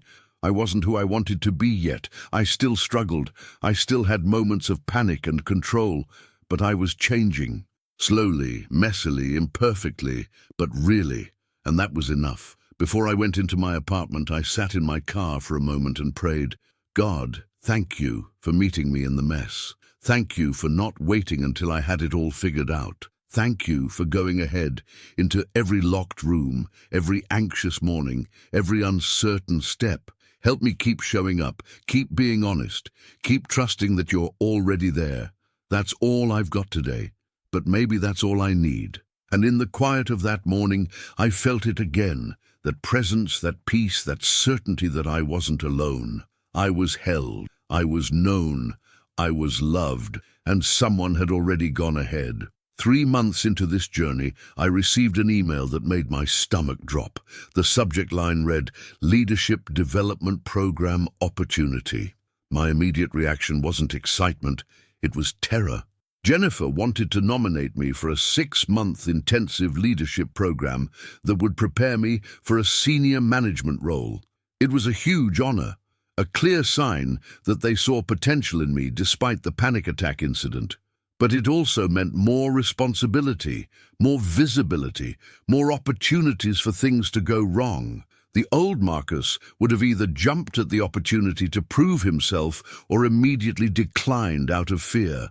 But I was learning a different way. So instead of responding right away, I sat with it, I prayed about it, I talked to people I trusted. That evening, I called my dad. We'd been talking more frequently since the scare with my mom, and our conversations had become deeper, more real. I told him about the opportunity and my mixed feelings about it. "Son," he said after listening, "let me ask you something. Are you afraid because you don't think you can do it, or are you afraid because you might be able to?" The question stopped me cold. "What do you mean?" "Sometimes we're more afraid of success than failure. Success means things change. It means new responsibilities, new expectations, new challenges. Failure lets you stay comfortable, even if that comfort is miserable. Which one scares you more?" I sat with that question for a long time after we hung up. He was right. Part of me was afraid of failing, yes, but a bigger part was afraid of succeeding, of becoming someone new, of having to trust God at a whole new level, of letting go of the small, controlled life I'd built where I could manage my anxiety by keeping everything predictable. The next morning I met Sarah for breakfast before work. We'd been seeing each other regularly for over a month now, and something was shifting between us. Not rushed, not forced, but genuine. We were building something new on the foundation of who we'd each become. I got offered a leadership development program at work, I told her over coffee. Her face lit up. "Marcus, that's amazing. Are you going to do it?" "I don't know. I'm terrified." She reached across the table and took my hand. "Of course you're terrified. It's a big deal. But you know what I see? I see someone who's equipped to handle it now in a way you weren't 3 months ago. Not because you have all the answers, but because you know how to ask for help. You know how to not carry it all alone. What if I fail? What if the pressure triggers another panic attack? What if I end up right back where I was? What if you don't?" She countered gently. "What if this is exactly what you need to keep growing? What if God's gone ahead into this opportunity and He's calling you to walk into it with Him?" Her words echoed in my mind all day. That evening, I went to the park where I'd had that angry conversation with God about my mom's health scare. I sat on the same bench and I prayed. "God, I don't know what to do here. Part of me wants to say yes because I want to prove I'm okay now, that I'm fixed. Part of me wants to say no because I'm scared of failing, but neither of those is about trusting you, so I need your wisdom. What do you want me to do?" I sat in the quiet for a long time, watching the sun set over the water, and slowly, carefully, an answer began to form. Not in words this time, but in a deep sense of rightness. Not excitement exactly, but peace. A settled feeling that said, "This is the path. Walk it with me." That night, I emailed Jennifer and accepted the nomination. The program started 2 weeks later. It was intense. Workshops on strategic thinking, emotional intelligence, conflict resolution, team building, plus a leadership coach who would meet with me bi-weekly throughout the 6 months. But what made it really challenging was that it forced me to confront every insecurity I had about myself. My coach was a woman named Dr. Patricia Okonkwo, and she didn't mess around. In our first session, she asked me to describe my leadership style. I gave her the polished answer I'd prepared. "I'm detail-oriented, strategic, focused on anticipating and solving problems before they become crises." She looked at me over her glasses. "That's what you want me to think your leadership style is. Now tell me what it actually is." I hesitated. I try to control everything because I'm afraid that if I don't, things will fall apart and it'll be my fault." "There we go. That's honest." She made a note. "Marcus, you can't lead from a place of fear. You can manage from fear, micromanage actually, but you can't truly lead. Leadership requires trust. Trust in your team, trust in the process, and trust in yourself. Where are you with that?" "I'm working on it," I said. "I've been learning to trust God with things I can't control, but trusting myself, that's harder." "Why?" "Because I've let myself down before. I've panicked when I needed to be strong. I've fallen apart when people were counting on me." Dr. Okonkwo leaned forward. "Marcus, everyone has. That's not unique to you. The question isn't whether you've failed before. The question is, what have you learned from it? And are you willing to risk failing again in order to grow?" Over the next several weeks, the program pushed me in ways I hadn't expected. We had group projects where I had to let other people take the lead, trust their judgment, watch things unfold without trying to control every detail. We had presentations where we had to speak about our failures and what they taught us. We had exercises in vulnerability, in asking for help, in admitting when we didn't know the answer. It was exhausting, and it was exactly what I needed. One Saturday morning, about a month into the program, I woke up early and decided to take a walk through my neighborhood. The autumn air was crisp, leaves were turning gold and red, and the city was just beginning to wake up. I found myself at a small park I'd never noticed before, with a bench overlooking a community garden. As I sat there, I thought about how much had changed in 4 months. 4 months ago, I'd been lying in my dark apartment, broken and desperate, crying out to a God I wasn't even sure was listening. Now I was enrolled in a leadership program, rebuilding my relationship with Sarah, part of a church community, learning to trust in ways I'd never imagined possible. But more than the external changes, something internal had shifted. I was beginning to understand that the words, "Do not worry about what is to come, I have already gone ahead," weren't just a comfort for anxious moments. They were an invitation to a completely different way of living, a way that said, you don't have to know the future, you don't have to control the outcome, you don't have to be perfect, you just have to show up and trust that someone's already prepared the way. My phone buzzed. It was David. "Hey man, some of us are going on a day hike tomorrow. Want to come? Good crew, good conversations, bad trail mix." I smiled and texted back, "I'm in." The hike the next day turned out to be one of those experiences that unexpectedly become significant. There were 6 of us: David, Grace, Chris from the church game night, a couple named Tom and Lisa, who I'd seen at services but never really talked to, and me. We drove out to the Cascades and tackled a moderate trail that promised views of a waterfall. As we hiked, conversations flowed naturally. Tom and Lisa had been married for 8 years and were currently going through infertility treatments.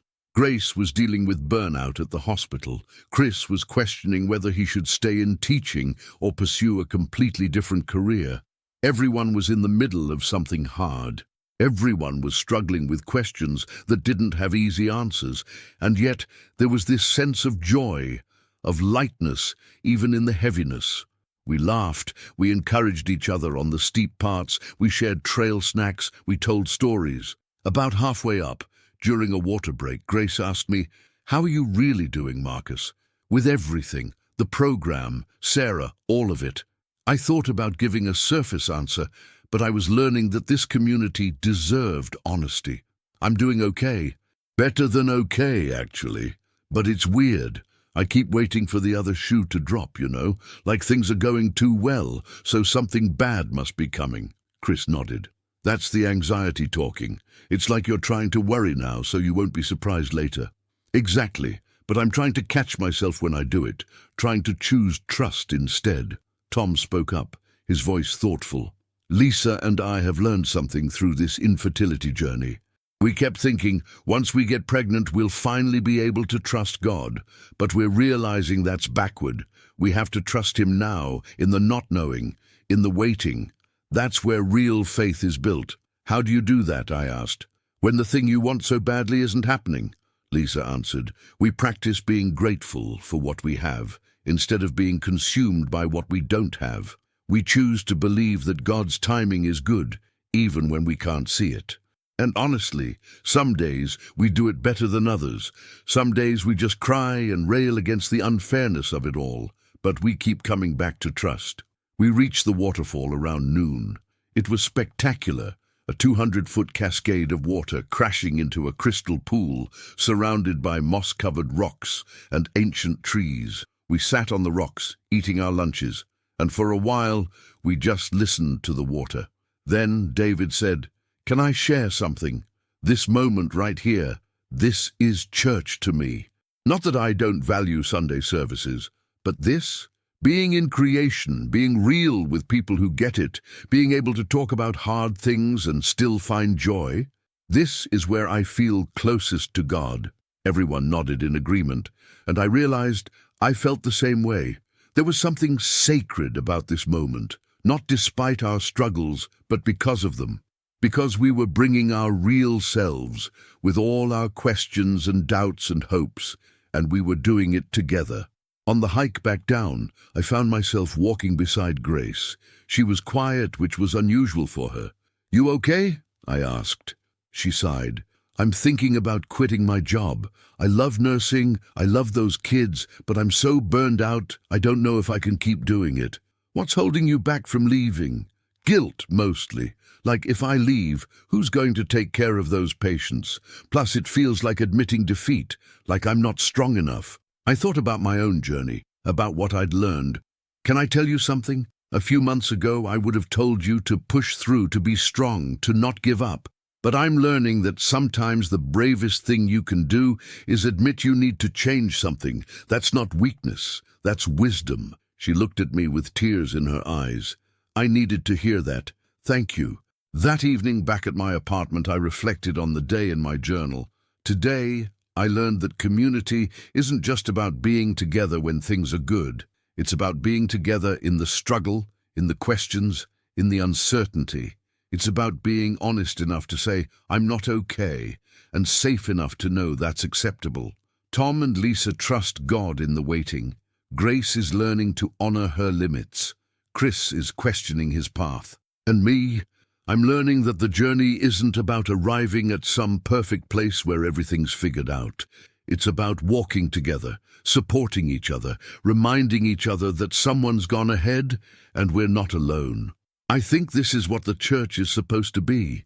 Not just a building or a service or a program, but people committed to being real with each other, to bearing each other's burdens, to pointing each other back to trust when we forget. The next week at work, we had a major crisis. A key product launch that I was managing hit a critical bug 3 days before go-live. The old Marcus would have panicked, would have worked around the clock trying to fix everything himself, would have spiraled into catastrophizing about how this would ruin everything. Instead, I took a breath. I gathered my team. I said, "We have a problem, and I don't have all the answers. What I need from each of you is your best thinking about how we solve this together." What happened next surprised me. People stepped up. They brought ideas I hadn't considered. They worked collaboratively, efficiently, without the panic and chaos I would have created with my anxiety. And within 36 hours, we had a solution. After we successfully launched, Jennifer pulled me aside. "Marcus, I watched how you handled that crisis. That's the kind of leadership we need. You didn't pretend to have all the answers. You trusted your team. You stayed calm. That's growth." I wanted to tell her it wasn't me. It was God working through me. But I was learning that it was both. God's strength and my willingness to depend on it instead of my own ability to control everything. That Friday evening, Sarah came over for dinner. I'd been cooking more, another new thing I was trying, and I'd made a reasonably decent pasta dish. As we ate, she said, "There's something I want to talk to you about." My heart jumped. This was it. Either she wanted to get back together or she wanted to end things for good. I felt the anxiety start to rise, felt the urge to prepare for every possible outcome. Instead, I just said, "Okay, Marcus, I've been thinking a lot about us, about what we had, what we lost, and what we're building now. And She paused, searching for words. "I'm not the same person I was when we were together before, and neither are you, and I think that's a good thing." I nodded, waiting. "What I'm trying to say is, I want to try again, for real. Not dating casually, but actually being together. But I need to know, are you ready for that? Because I need you to be present, not just physically, but emotionally. I need you to be in this relationship, not 10 steps ahead, worrying about what could go wrong." I looked at her. Really looked at her, and I saw someone who'd been on her own journey these past months, someone who'd grown and changed and become more herself. And I realized something profound. The old Marcus would have been so focused on whether she was going to leave him that he wouldn't have really seen her. But now I could see her. I could be present to who she actually was, not just to my fear of losing her. "I'm ready," I said, "not because I have it all figured out, not because I'll never worry or struggle, but because I'm learning how to be present, how to trust, how to show up as my real self instead of the person I think I'm supposed to be. And I want to do that with you." She smiled, tears in her eyes. That's all I needed to hear. We talked late into the night about what we wanted our relationship to look like, about boundaries and communication and how we'd handle conflicts. It wasn't a fairy tale reunion. It was better than that. It was two real people with real struggles and real growth, choosing to build something together. That night, after Sarah left, I sat in my living room and I prayed. "God, I don't know what comes next. I don't know if this relationship will work out. I don't know if I'll succeed in this leadership program. I don't know what challenges are waiting around the corner. But for the first time in my life, I'm okay with not knowing, because you've already gone ahead. You're already in my tomorrow, in my next crisis, in my next moment of fear. And that's enough." The next morning was Sunday, and Pastor Julie's sermon was about the prophet Elijah, how he'd just had this incredible victory over the prophets of Baal, and then immediately fell into depression and wanted to die. Even the prophets struggled, she said. Even those who'd seen miracles and experienced God's power went through dark times. That's not a failure of faith. That's the human experience. As she went on, "What I want you to see is how God responded to Elijah. He didn't scold him. He didn't tell him to have more faith. He gave him food, let him rest, and then spoke to him, not in the earthquake or the fire or the wind, but in a gentle whisper. That's how God often works, not in dramatic displays that force belief, but in gentle whispers that invite trust." After the service, Robert found me. "You look different today," he said. "Good, different. I feel different. Sarah and I are trying again. The leadership program is going well. Things are good." He smiled. "That's wonderful. But let me give you one piece of advice. Don't let the good times make you complacent about your spiritual practices. It's easy to pray when you're desperate. The real challenge is praying when life is good, trusting when things are going well." His words stuck with me. He was right.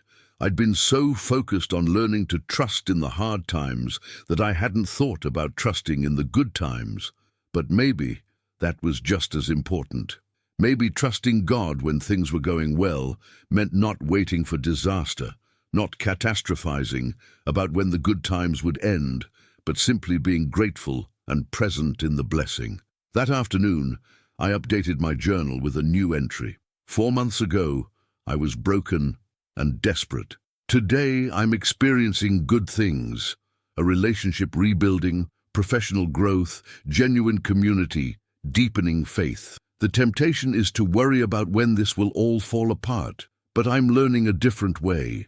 Trusting God when things are hard is one lesson.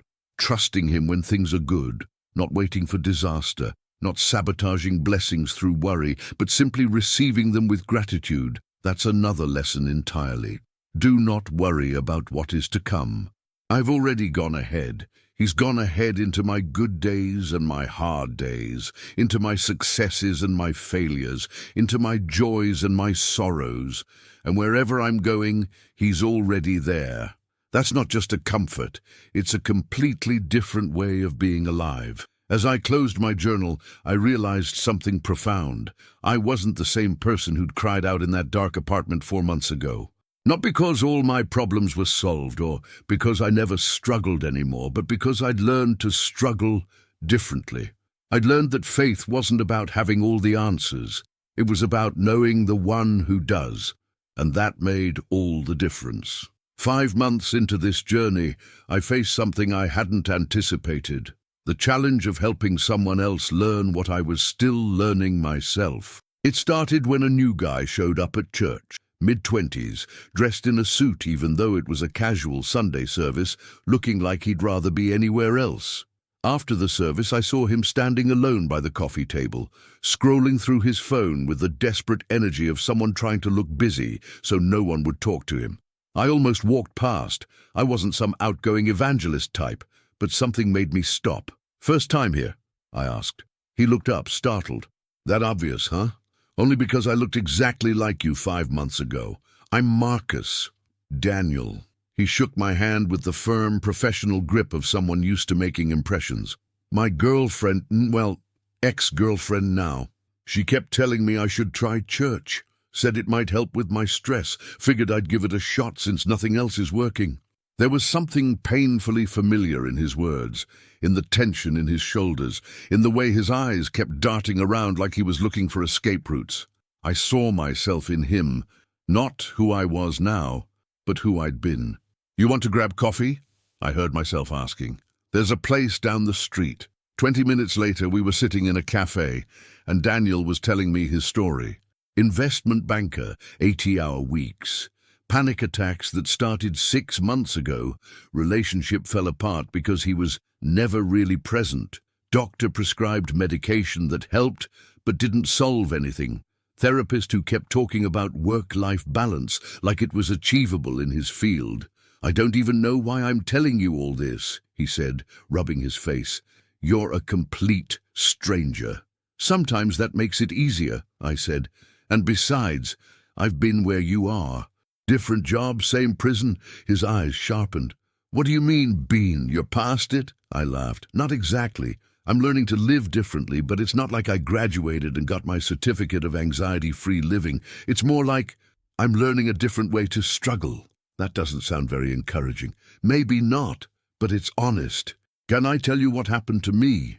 Over the next hour, I shared my story, the panic attack at work, the breaking point, the desperate prayer, the words that came to me. "Do not worry about what is to come. I have already gone ahead." I told him about the journey since then, the ups and downs, the slow learning process of trust. Daniel listened intently, and when I finished, he said, "So basically, you found religion, and now everything's fine." "No, I found, or maybe was found by, a relationship with God. And everything's not fine. It's complicated and messy, and I still struggle. But I'm not alone in it anymore. And that changes everything." "I don't know if I believe in God," he said bluntly. "I mean, maybe there's something out there, but I don't know if it's personal, if it cares about individual people's anxiety attacks." "I didn't either," I admitted. 5 months ago, I hadn't prayed since I was a kid. I thought faith was for people who needed a crutch, who couldn't handle reality on their own. But then I hit a point where I couldn't handle reality on my own, and I found out that asking for help isn't weakness, it's wisdom. We exchanged numbers before we left, and I told him he was welcome at church any time, no pressure. I didn't expect to hear from him again, but 2 days later he texted, "Had another panic attack last night. Ended up reading about that verse you mentioned. Can we talk?" Over the next several weeks, Daniel and I met regularly, sometimes for coffee, sometimes for lunch, once for a walk around Green Lake. He was asking all the questions I'd asked. How do you know God is real? How do you trust something you can't see? What if this is just psychological comfort and not actual truth? I didn't have perfect answers. Sometimes I just shared my own doubts and questions. Other times I invited him to church events, introduced him to David and Grace, and others who could speak from their own experiences. Slowly, gradually, I watched him begin to soften, to open up to the possibility that maybe he didn't have to carry everything alone. But helping Daniel also forced me to articulate things I'd been learning implicitly. When he asked, "How do you actually practice trust?" I had to think through my own process. When he said, "I prayed last night and nothing happened," I had to explain that faith wasn't a vending machine where you put in prayer and get immediate results. One evening, about 6 weeks after we'd met, Daniel called me in tears. "I just got fired," he said. "They called it reorganization, but it's clear they don't think I can handle the pressure anymore. After the panic attacks, after I started leaving at reasonable hours instead of working until midnight, they decided I wasn't committed enough." I drove to his apartment and found him sitting on his couch, still in his work clothes, looking shell-shocked. "My whole identity was tied up in that job," he said. "I don't know who I am without it." I sat down next to him. I know that feeling. I really do. But can I tell you something? This might be the best thing that could have happened to you. Ngee, he looked at me like I'd lost my mind. How is losing my job the best thing? Because now you get to find out who you are beyond your performance, beyond what you produce or how many hours you work. You get to discover your actual value, which has nothing to do with your job title. That's easy for you to say. You still have your job. He was right, and I acknowledged it. You're right. I'm not in your shoes, and I won't pretend to know exactly what you're feeling. But I do know that sometimes God has to remove the things we're clinging to, so we can learn to cling to Him instead. God didn't fire me. My boss did. Maybe. Or maybe God's using this situation to redirect you, to free you from something that was slowly destroying you. You told me yourself that job was killing you. Maybe losing it is actually a rescue, even though it doesn't feel like one right now. We talked for a long time that night. I shared about my mom's health scare, about how terrified I'd been, about how I'd learned that God going ahead didn't mean preventing bad things, but being present in them. By the time I left, Daniel seemed calmer, though still scared. The next Sunday, Daniel showed up at church again. Afterward, he approached Pastor Julie and asked if she had time to talk. I watched from a distance as they sat together for almost an hour, deep in conversation. Later, Pastor Julie pulled me aside. "Marcus, thank you for walking with Daniel. He told me about how you've been meeting with him, sharing your story, being honest about your own struggles. That's discipleship. That's what we're called to do, not to have all the answers, but to walk alongside people and point them towards someone who does. I don't really know what I'm doing," I admitted. "Half the time I feel like I'm just barely figuring this out myself." That's exactly what makes you effective. You're not presenting yourself as someone who's arrived. You're inviting him into a journey you're still on. That's authentic. That's real. Her words stayed with me. I'd never thought of myself as someone who could help others spiritually. I still struggled. I still had doubts. I still had moments of anxiety and fear. But maybe that was the point. Maybe the most powerful testimony wasn't, "I was broken, now I'm fixed." But I'm still broken, and I'm being healed. Meanwhile, the leadership program was pushing me in new directions. Dr. Okonkwo had assigned me to lead a cross-functional project team, people from different departments who didn't normally work together, with different work styles and competing priorities. It was a recipe for conflict, and she knew it. "This isn't about the project itself," she told me in one of our coaching sessions. "This is about learning to lead through ambiguity, to build trust across differences, to navigate conflict without trying to control every outcome." The project started rough. People missed deadlines. Communication broke down. 2 team members had a heated argument in a meeting about approach. The old Marcus would have jumped in immediately, trying to smooth everything over, taking on extra work to compensate for others, staying up late to fix everything himself. Instead, I called a team meeting and said, "We need to talk about how we're working together, because right now we're not, and I don't have all the answers about how to fix that, so I need your input." What followed was uncomfortable. People were honest about their frustrations, about feeling unheard, about unclear expectations. But out of that discomfort came clarity. We established new communication norms. We redistributed responsibilities based on people's actual strengths rather than their job titles. We agreed to have weekly check-ins where we could address issues before they became crises. It wasn't perfect, but it was functional. And more importantly, I was learning to lead from trust rather than control, to believe that other people were capable, that I didn't have to have all the answers, that collaborative messiness was better than controlled dysfunction. Jennifer noticed. "You're different in meetings now," she observed, after a particularly successful presentation. "More confident, but also more relaxed. Less like you're carrying the weight of the world." "I'm learning to share the weight," I said, "and to trust that I don't have to have everything figured out before I take action." That evening, Sarah and I had dinner at her apartment. We'd been officially back together for over a month, and it was different than before. Better.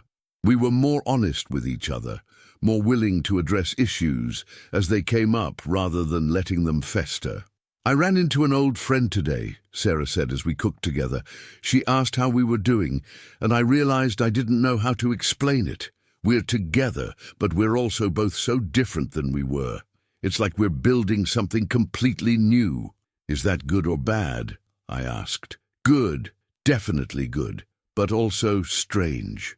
Sometimes I catch myself waiting for you to revert back to the old Marcus, the one who was never really present, always worried about the next disaster." "Do I? Revert back?" She thought about it. "Sometimes.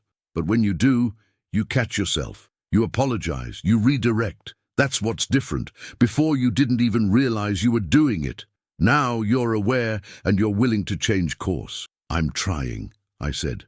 "But I worry sometimes that I'm not enough, that I'll never be fully healed, that I'll always struggle with anxiety, that you'll eventually get tired of dealing with it." She put down the vegetables she was chopping and turned to face me. "Marcus, I don't need you to be perfectly healed. I need you to be present. I need you to be honest. I need you to keep working on yourself, that's all. The rest we'll figure out together." Her words released something in me I didn't know I was holding. The pressure to be perfect, to be fully fixed before I could be worthy of love. She wasn't asking for that. She was asking for presence, for honesty, for ongoing growth, and that I could offer. Later that week, Daniel texted me, "Can we meet? I have news." We met at our usual coffee shop, and he looked lighter than I'd seen him in weeks. "I've been interviewing," he said, "and I got an offer. But it's not in finance. It's at a non-profit. Way less money, normal hours, work that actually matters. And I think I'm going to take it." "That's amazing," I said. "What changed?" "Honestly, losing my job forced me to ask what I actually wanted instead of just chasing what I thought I was supposed to want. And I realized that I'd been building someone else's version of success. This new job, it's scary because it's different, but it feels right, like it's more aligned with who I actually am." "That's huge, man. I'm really happy for you." He hesitated, then said, "There's something else. I've been going to church regularly now, and I've been praying. I'm not sure I have it all figured out, but I think I'm starting to believe that maybe God is real, and maybe He actually cares about my life. That's terrifying and comforting at the same time." I smiled. "Welcome to faith. It's both of those things pretty much all the time." "I wanted to thank you," he said, "for not giving me easy answers, for being honest about your own struggles, for not pretending to have it all figured out. That's what made this believable to me. Seeing someone who was real about the mess and still chose to trust." His words hit me deeper than he knew. I'd spent so much of my life trying to appear like I had everything together, like I was in control, like I didn't need help, and it turned out that the most helpful thing I could do for someone else was to be honest about not having it together, about needing help, about still being in process. That Sunday, Pastor Julie preached about the disciples after Jesus' resurrection. How he sent them out to make disciples, even though they were still confused, still doubted, still had so much to learn. Jesus didn't wait for them to be perfect before he gave them a mission, she said. He sent them out as they were, with all their questions and doubts and imperfections, because the message wasn't, "Look how perfect we are." And the message was, "Look what God can do with broken people who are willing to follow him." After the service, I introduced Daniel to some of the community, David, Grace, Tom, and Lisa Chris. Watching them welcome him, hearing them share their own stories of struggle and faith, I felt something profound.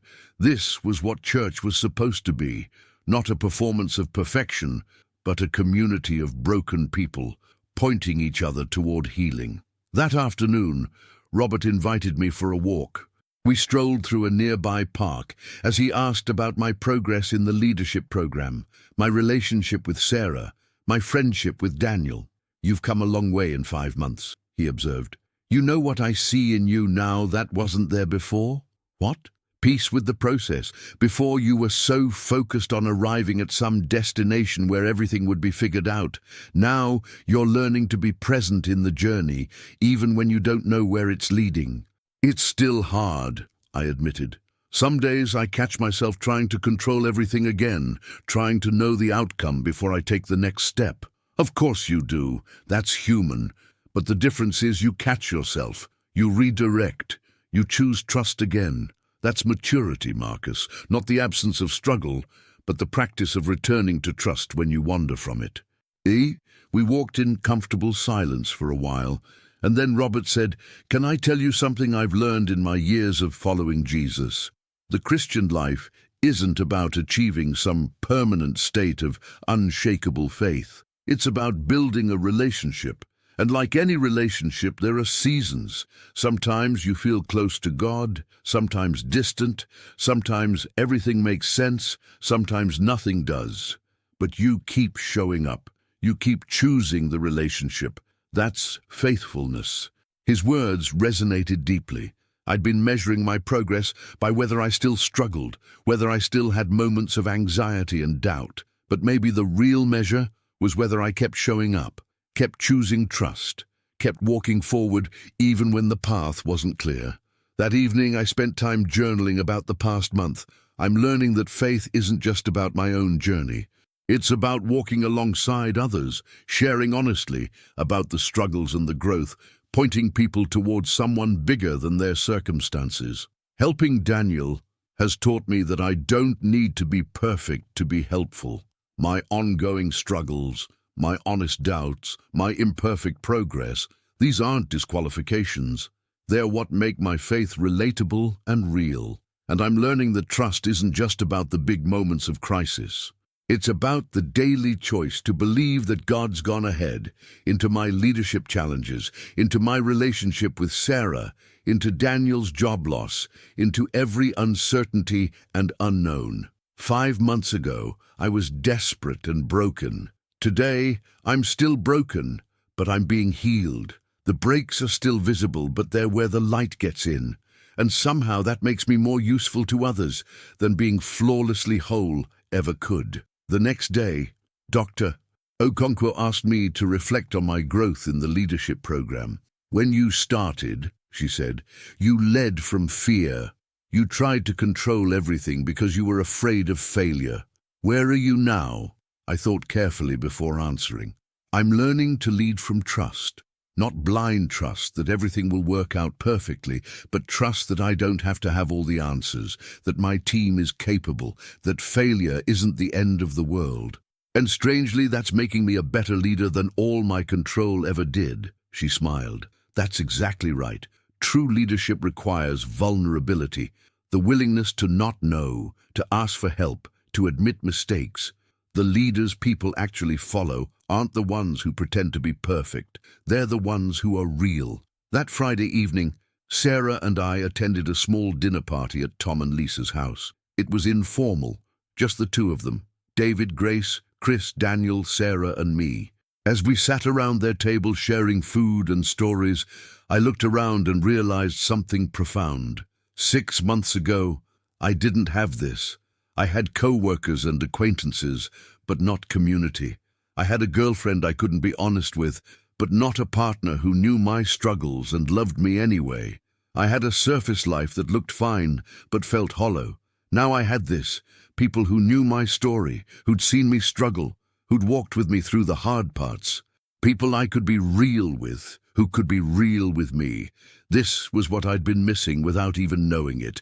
This was what made the journey bearable, not having all the answers, but having people to walk with while we all figured it out together. As the evening wound down and people started heading home, Daniel pulled me aside. "Hey, I wanted to tell you, I'm getting baptized next month.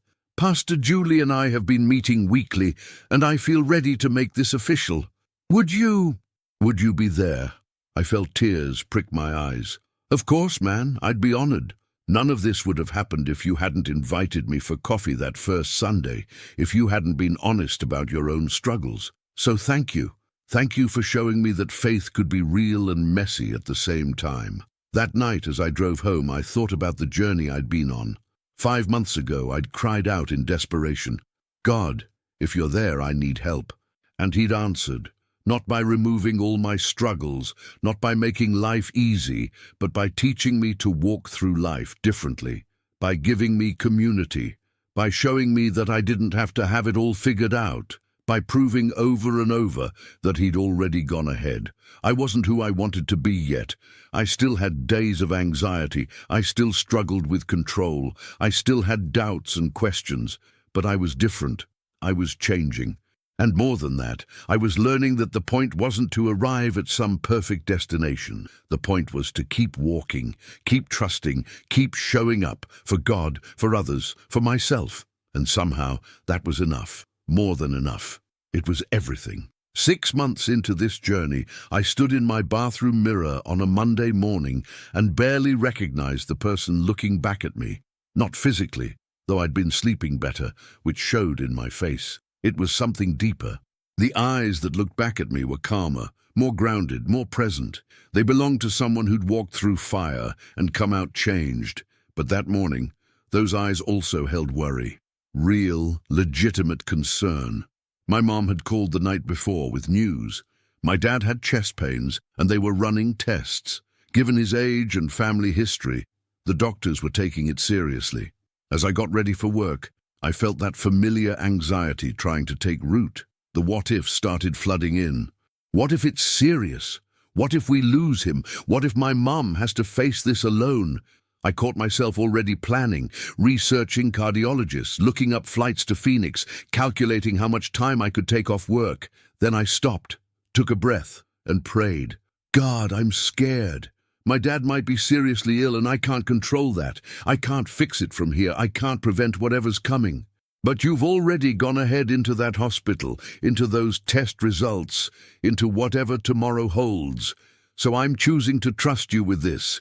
Help me do what's mine to do without trying to do what's yours. It wasn't a magic formula that made the fear disappear, but it redirected it.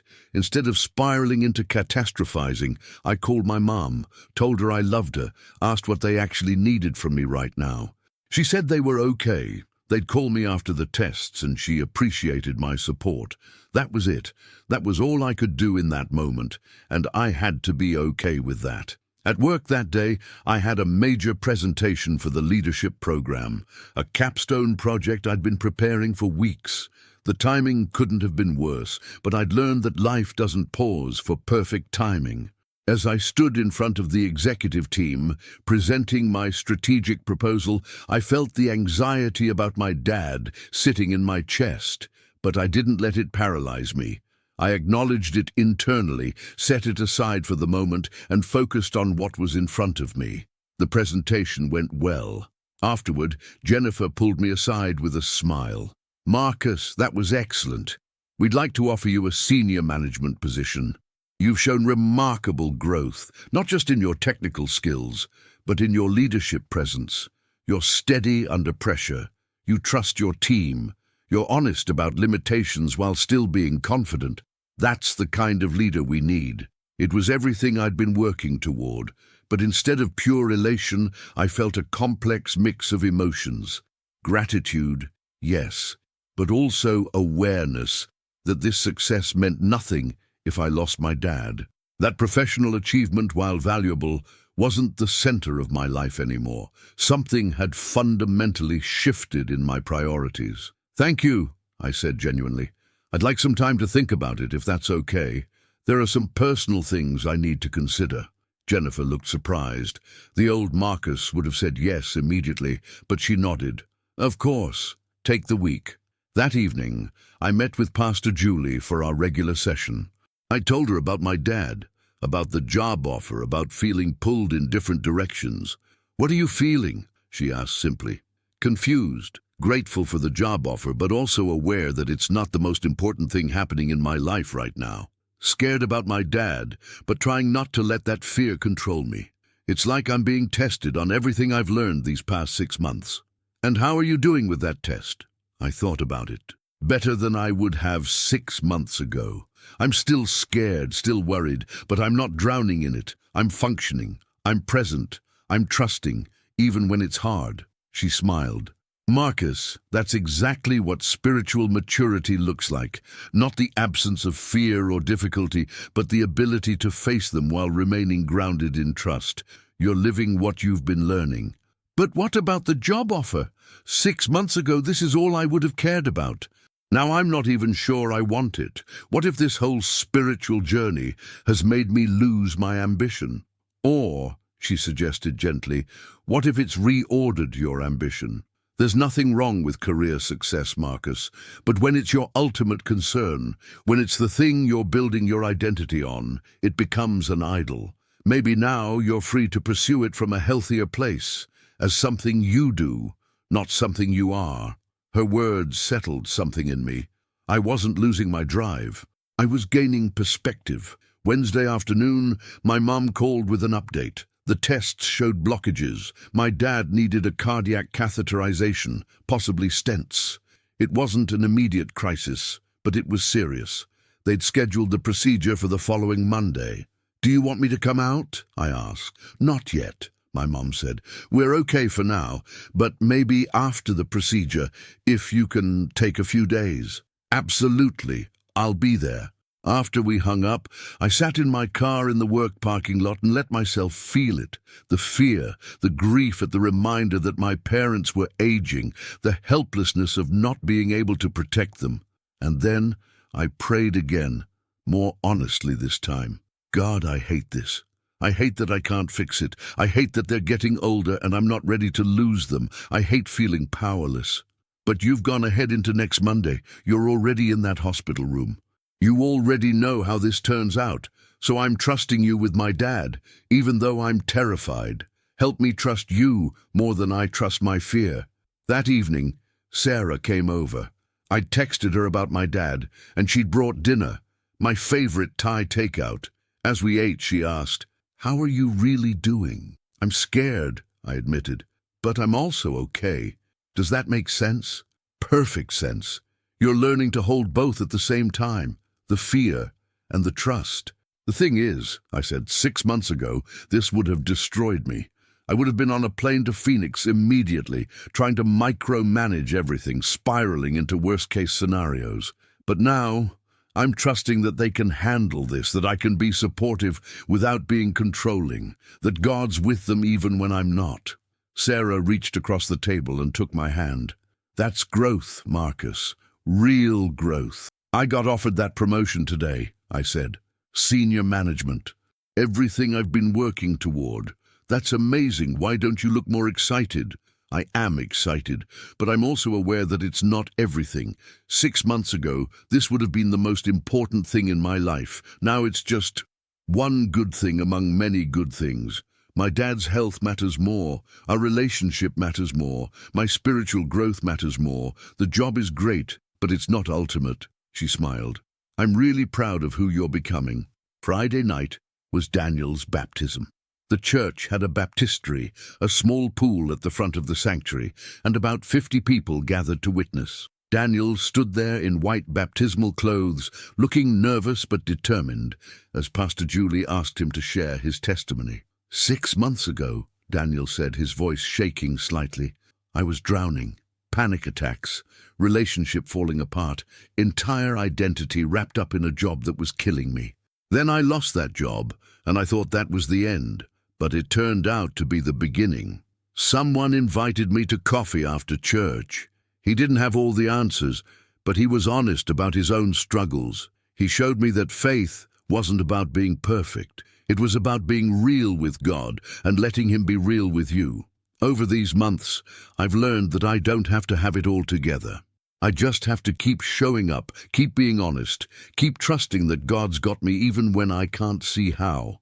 I'm getting baptized today not because I've arrived, but because I want to publicly say, I'm all in. I'm choosing this journey, this community, this God who meets us in our mess. Whatever comes next, I'm not doing it alone anymore. As Pastor Julie baptized him, buried with Christ in baptism, raised to walk in newness of life, I felt tears streaming down my face.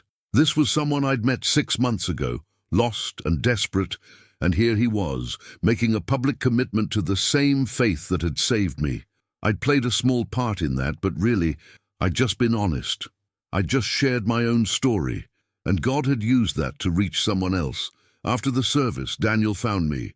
"Thank you," he said, pulling me into a hug, "for everything, for being real, for walking with me, for pointing me towards something bigger than my circumstances." "You did the work," I said. "I just showed up." Sometimes that's all someone needs, for someone else to show up. That Sunday, Pastor Julie preached about Jesus calming the storm. "Notice," she said, "that Jesus didn't prevent the storm. He was in the boat with the disciples when the storm came. They were terrified, convinced they were going to die, and he was asleep. When they woke him up in panic, he calmed the storm. But then he asked them, 'Why are you so afraid? Do you still have no faith?' I used to think that was harsh. They were in a literal life-threatening storm. Of course they were afraid. But Jesus wasn't rebuking them for being afraid. He was pointing out that he was in the boat with them. The storm couldn't sink them because the one who made the waves was right there with them. That's what faith is. Not the absence of storms, not even the promise that all storms will be immediately calmed. It's the trust that whoever is in the storm with you is bigger than the storm, and if he's in the boat, you're not going under. Those words hit me deeply. My dad's upcoming procedure felt like a storm. The job decision felt like turbulent waters. But God was in the boat. He'd gone ahead into Monday's hospital room, and he was with me here in the uncertainty. That had to be enough. Monday morning I was up early, texting my mom updates and encouragement as they headed to the hospital. The procedure was scheduled for 10 a.m. Phoenix time, 1 p.m. my time. I'd taken the afternoon off work and was planning to fly out that evening once we knew the results. At the office that morning, I was distracted. I went through the motions of emails and meetings, but my mind was in Phoenix.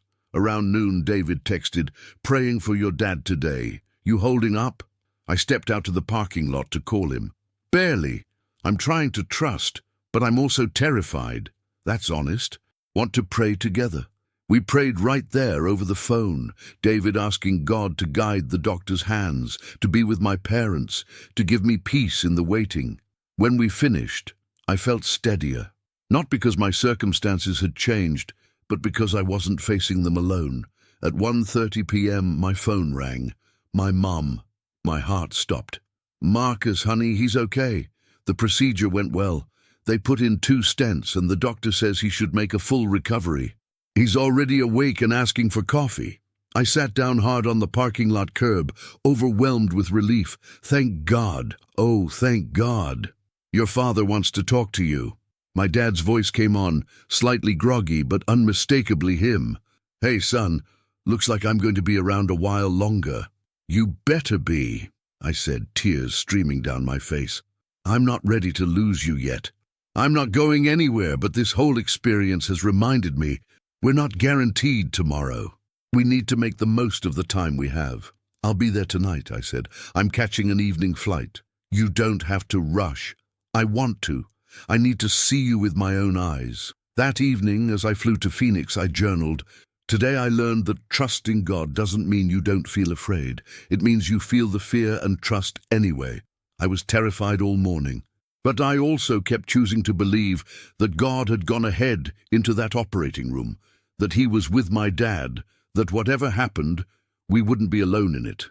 And now, sitting here with the relief of good news, I'm grateful, not just that Dad's okay, but that I got through the waiting without falling apart, that I could function while being afraid, that I could trust while being uncertain. 6 months ago, this would have broken me. Today, it just bent me, and I bounced back. That's growth I couldn't have imagined when I was lying in my dark apartment, crying out to a God I wasn't sure was listening. I spent the next 3 days in Phoenix with my parents. My dad was recovering well, already complaining about the hospital food and the restrictions on caffeine. My mom was exhausted but relieved, grateful to have me there. On the second day, as my mom and I sat in the hospital room while my dad napped, she said, "You're different, Marcus. Calmer, more present. Whatever's been happening in your life these past months, it's changed you." "I found God," I said simply, "or he found me. I'm not sure which." "Tell me about it," she said. So I did. I told her everything, the panic attack, the desperate prayer, the words that came, the journey since then. She listened with tears in her eyes. "I've been praying for you for years," she said finally. "Praying that you'd find peace, that you'd learn to trust God instead of trying to control everything. I'm so grateful my prayers were answered. Your prayers and your example," I said. "You and Dad, the way you've lived your faith, not perfectly but genuinely, that planted seeds.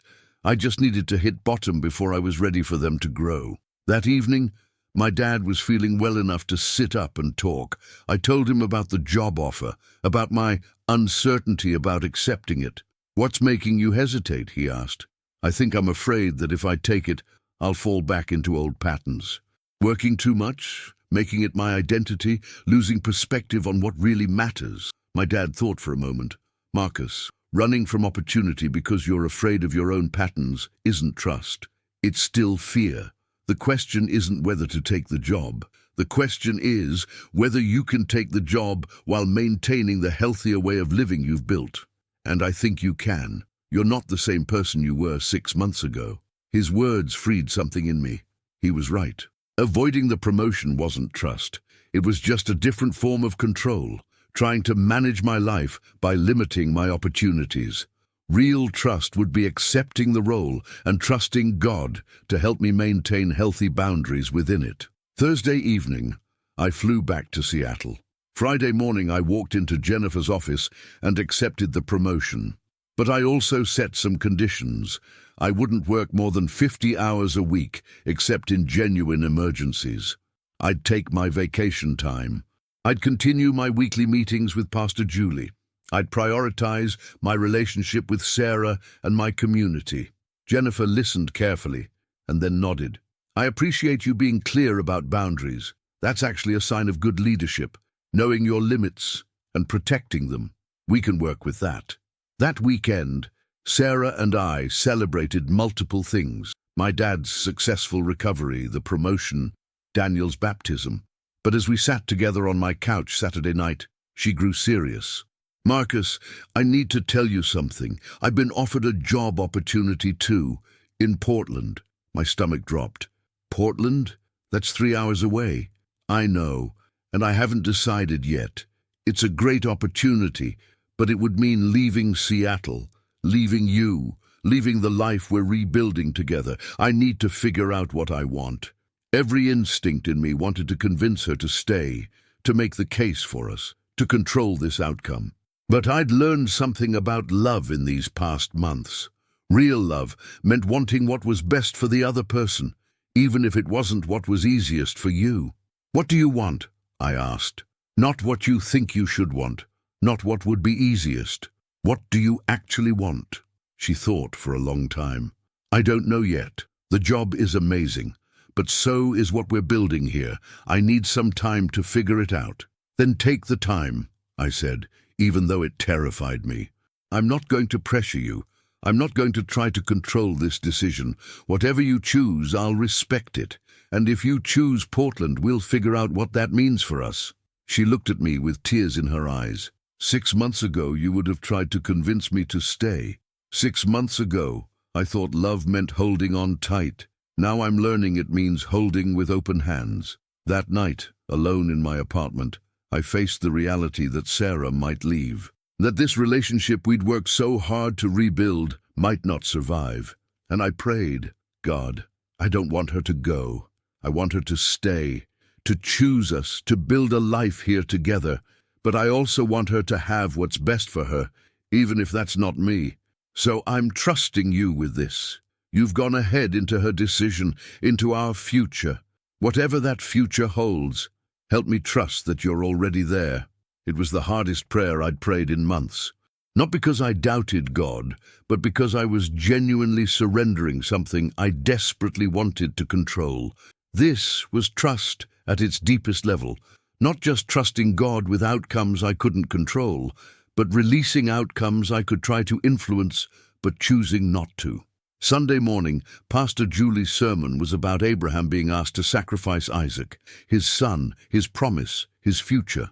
Abraham had waited decades for this son, she said. Isaac was the fulfillment of everything God had promised him, and then God asked him to give it back, to trust that even if he lost what he loved most, God was still good. God still had a plan. The story ends with God providing a ram in Isaac's place. Abraham didn't have to go through with the sacrifice, but that wasn't guaranteed when he climbed that mountain. Abraham chose trust when he had no promise of how it would turn out. That's the kind of faith God calls us to, the kind that releases even what we love most, trusting that God's plan is better than our grip. I sat there with tears running down my face. That was exactly what I was being asked to do with Sarah, to release my grip, to trust God's plan even if it meant losing what I loved. It was the hardest thing I'd faced on this entire journey. After the service, Robert found me. He could see I was struggling. "What's happening?" he asked. I told him about Sarah's job offer, about my fear of losing her, about trying to trust God with the outcome. He nodded slowly. "Marcus, let me tell you something I learned when I lost everything in 2008. God doesn't always give us what we want. Sometimes He gives us what we need, which is Himself. And sometimes the greatest gift is learning that He's enough, even when we don't get the other things we desperately want. I'm not saying Sarah will leave. I'm not saying she won't. But I am saying that either way, God will be enough. That's not cold comfort. That's the deepest truth there is. When everything else can be taken away, He remains, and He's sufficient." That week, I journaled more than I had in months. I'm being asked to live out everything I've learned, to trust when I can't see the outcome, to release what I want to control, to believe that God's gone ahead even into outcomes that terrify me. This is what real faith looks like.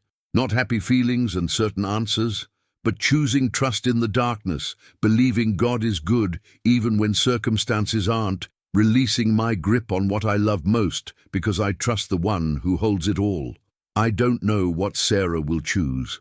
I don't know what my future looks like, but I know God's already there, and somehow that has to be enough. The week after Sarah told me about Portland was the longest of my life, not because anything dramatic happened.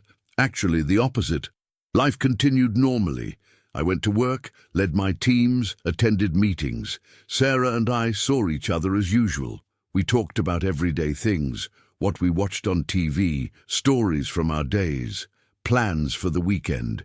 But underneath it all was this enormous unspoken question. What are we going to do? I wanted to bring it up constantly. Every time we were together, I had to actively stop myself from asking, "Have you decided yet? What are you thinking? Can we talk about this?" But I'd committed to giving her space, to not pressuring her, to trusting the process. And that meant living with uncertainty in a way I'd never done before. On Tuesday evening, I met with Dr. Okonkwo for what would be one of our final coaching sessions.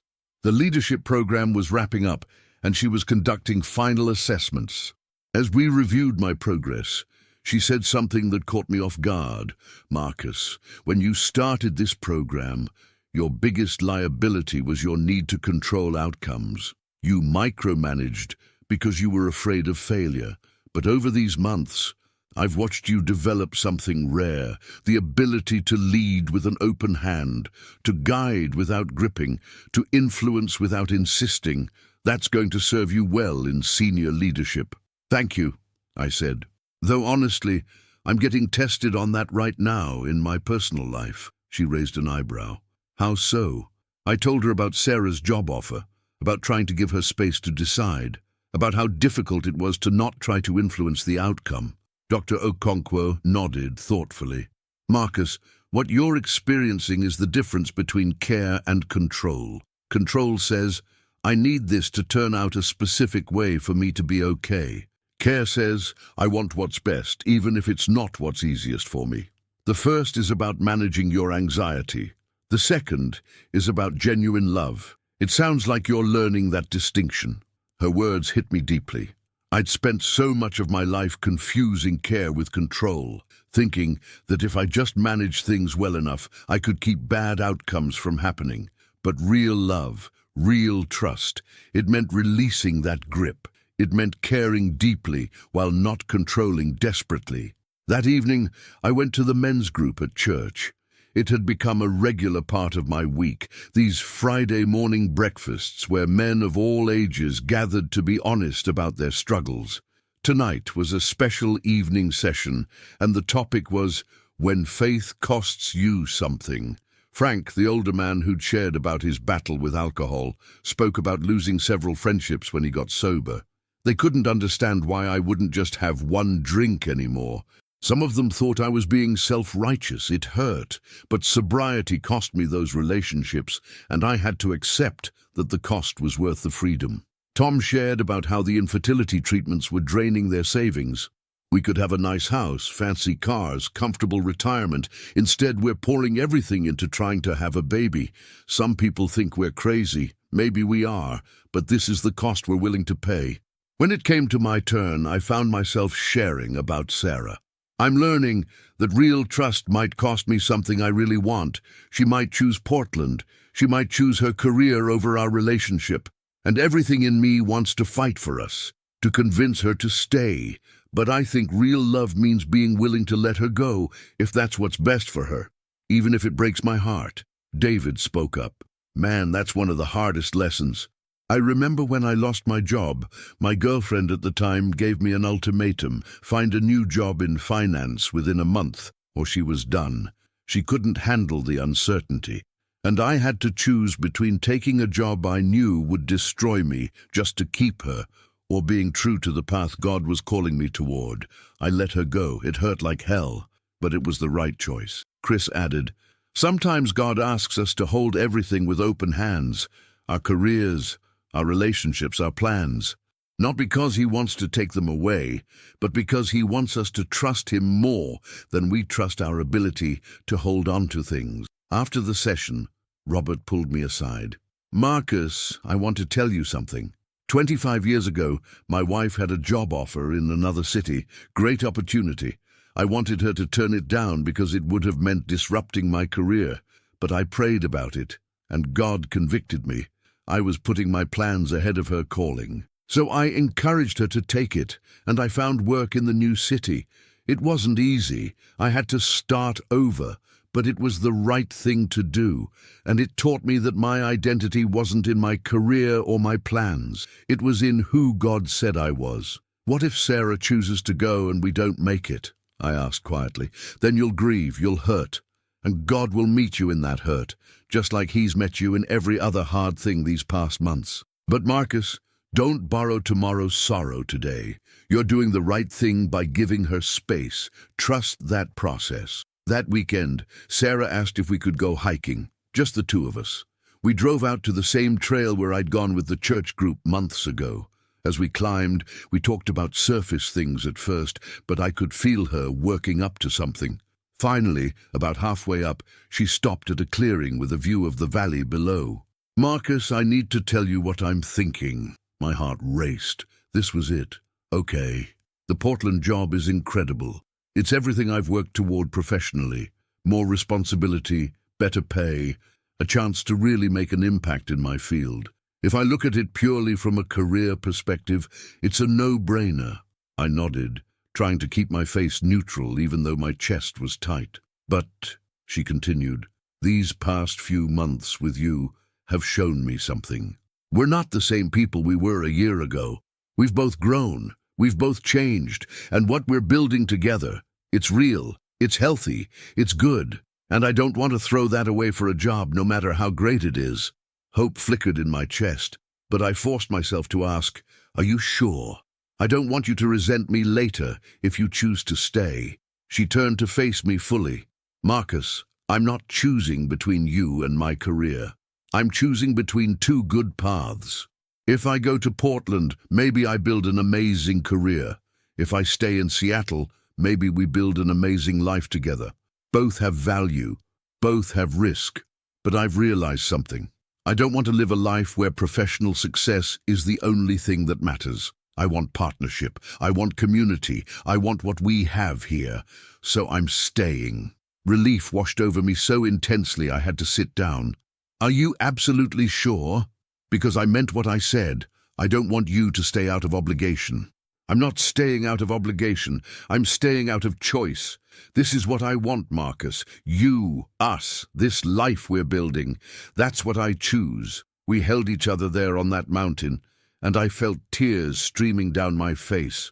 Not just relief, but something deeper, gratitude that she'd had the freedom to choose, that I'd had the strength to give her that freedom, that we were choosing each other not out of desperation, but out of genuine desire. "Thank you," I whispered. "Thank you for choosing us. Thank you for letting me actually choose," she said, "for not trying to convince me or manipulate me or control the outcome. That's how I know this is different. That's how I know you've really changed." As we hiked back down, I felt lighter than I had in weeks, but I also felt something else, a deep sense of having passed through another level of testing. I'd faced the possibility of losing something I desperately wanted, and I hadn't tried to control it. I'd trusted the process, trusted God, and trusted Sarah, and it had worked out. But more than that, I realized that even if she'd chosen differently, I would have been okay. Not happy, not unscathed, but okay. Because my foundation wasn't in having everything work out the way I wanted. My foundation was in trusting that God had gone ahead, whatever the outcome. That Sunday, Pastor Julie announced that she was starting a new small group for people who wanted to go deeper in their faith, a discipleship group focused on spiritual practices and growth. She invited anyone interested to stay after the service to discuss it. I stayed, along with about a dozen others. David was there, Grace, Chris, Tom and Lisa, Daniel, and several others I'd gotten to know over the months. As we talked about what the group might look like, Pastor Julie said something that resonated with me. "I want this to be a place where we can be honest about the hard questions," she said. "Not just, how do I trust God, but why isn't God answering my prayers the way I want? Not just, how do I grow spiritually, but why does growth hurt so much?" This is for people who are ready to go beyond surface faith into the deep waters where things get complicated and messy. I signed up immediately. After everything I'd been through, I knew I needed ongoing support and community. Faith wasn't something you arrived at. It was something you practiced daily, and having people to practice with made all the difference. That evening, Sarah and I had dinner at her apartment. She'd officially turned down the Portland offer that afternoon and wanted to celebrate. As we cooked together, something we'd gotten good at over these months, she asked, "What are you thinking about? You've been quiet." "I'm thinking about how different this feels from a year ago," I said. "Back then, if you'd told me you were considering leaving, I would have panicked. I would have tried to convince you to stay. I would have made it all about my fear of losing you. But this time, I was able to actually see you, to care about what you needed, not just what I wanted. That's growth I couldn't have imagined." "It is," she agreed, "and it makes me more confident in us. Because I know now that you're not with me because you're afraid to be alone. You're with me because you choose to be. That makes all the difference." Later that night, as I journaled, I wrote, "Today, I received an answer to a prayer I didn't even realize I'd been praying. Sarah's staying. We get to keep building this life together. But more than that, I learned something profound. I survived the uncertainty. I lived for 2 weeks not knowing which way this would go, and I didn't fall apart. I was anxious, yes. I was scared. But I was also functional, present, trusting. 6 months ago, uncertainty like this would have destroyed me. Today, it just stretched me. And I realize now that this whole journey has been about learning to live in uncertainty with trust, rather than trying to eliminate uncertainty through control. God went ahead into Sarah's decision. He went ahead into my dad's surgery. He went ahead into every unknown I've faced. And he's going ahead into whatever unknowns are still coming. That's the core truth I'm learning to live from. I don't have to know the future, because I know the one who holds it. The next week at work, I officially started in my new role as senior manager. It came with a bigger office, a larger team, more responsibility, and yes, more pressure. But I approached it differently than I would have 6 months ago. My first act was to meet individually with each person on my new team. Not to tell them my vision or lay out my expectations, but to listen, to hear what they needed, what was working, what wasn't, to build relationship before trying to drive results. One team member, a woman named Priya, who'd been with the company for 8 years, seemed particularly guarded in our meeting.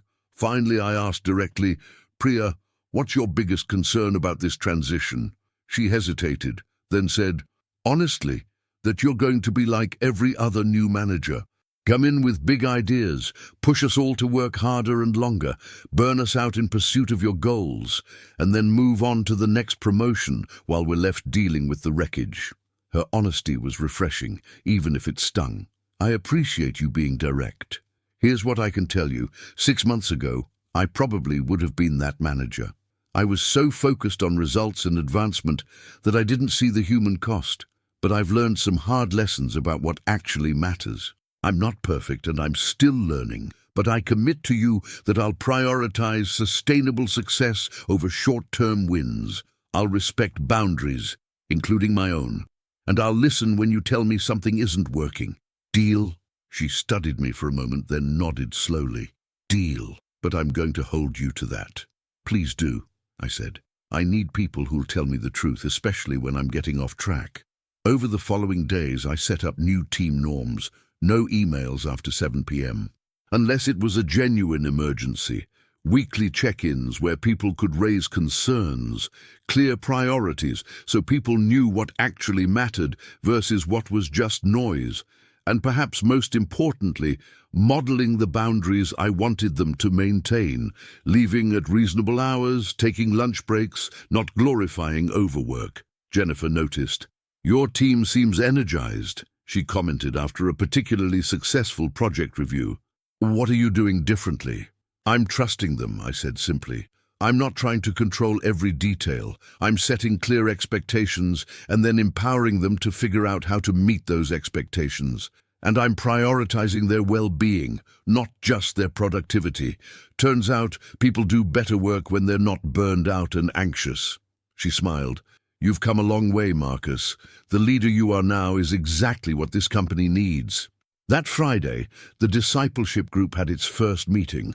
We gathered in Pastor Julie's office, a cozy space with comfortable chairs arranged in a circle. After some initial introductions and ground rules, she asked us to each share what we hoped to get from this group. When it was my turn, I said, 6 months ago, I had a breakdown that led to a breakthrough. God met me in my darkest moment and started teaching me to trust instead of control. Since then, I've learned so much. But I also know I've only scratched the surface. I want to go deeper. I want to understand not just how to trust when things are hard, but how to maintain that trust when things are good. I want to learn how to help others on this journey without pretending I've got it all figured out. And I want community to keep me honest when I start slipping back into old patterns. Daniel, sitting next to me, added, "Marcus has been that community for me.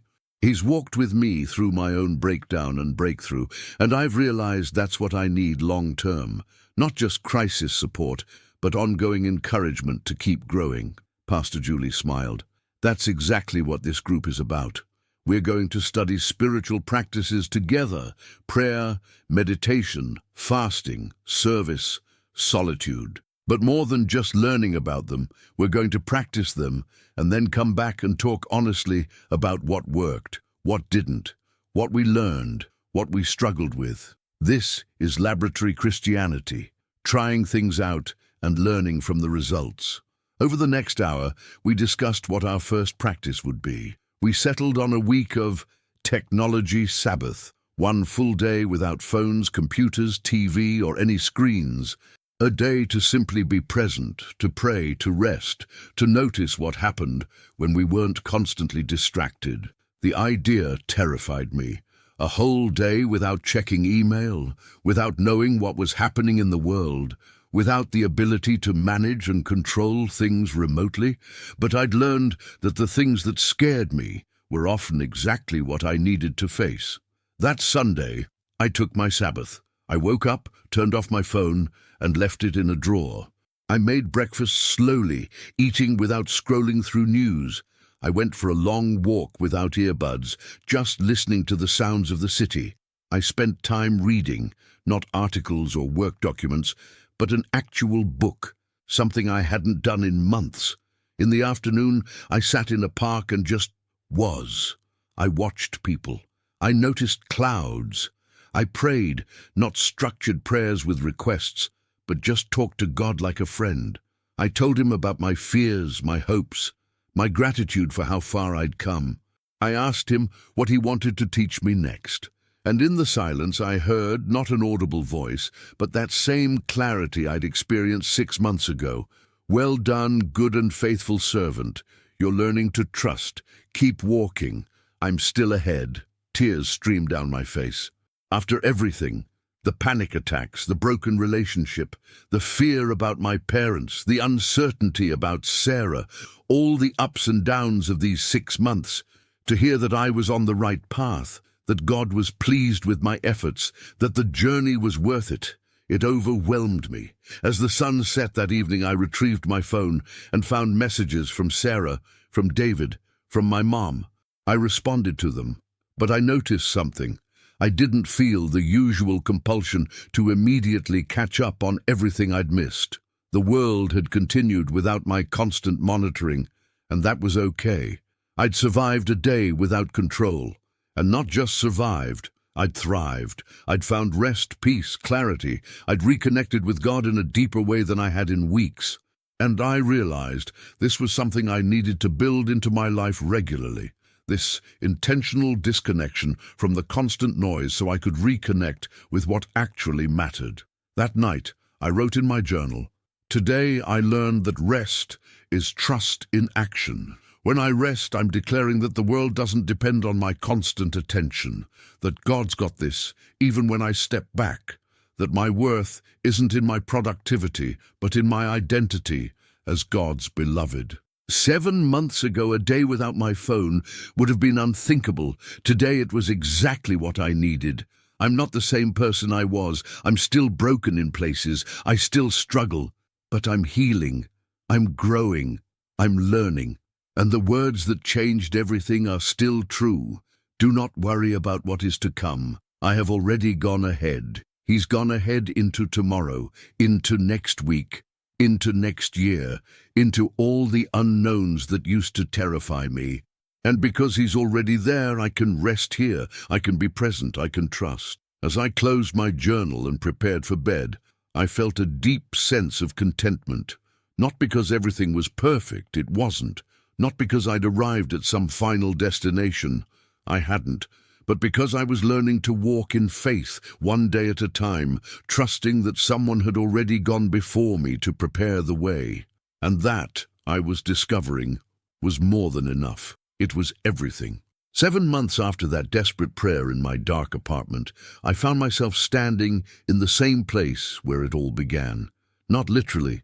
I'd moved to a new apartment closer to Sarah's place. But spiritually, emotionally, I was back at the starting point, except everything was different. It was a Wednesday evening, and I'd had a rough day.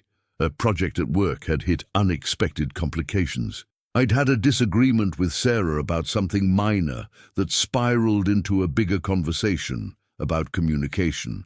And I'd woken up that morning with familiar tightness in my chest, that old anxiety trying to reassert itself. For a moment, standing in my living room after a long day, I felt like I was right back where I'd started. The fear, the worry, the sense of things spiraling out of control. And I panicked, not about the circumstances, but about what it meant. Had I not really changed? Was all this growth just temporary? Was I destined to always struggle with this? I called Pastor Julie, even though it was late. She answered on the second ring. "Marcus, everything okay?" "I don't know," I said honestly. "I had a hard day, and all the old feelings came rushing back, and I'm scared that I haven't actually changed, that I'm just pretending, that I'm going to end up right back where I started."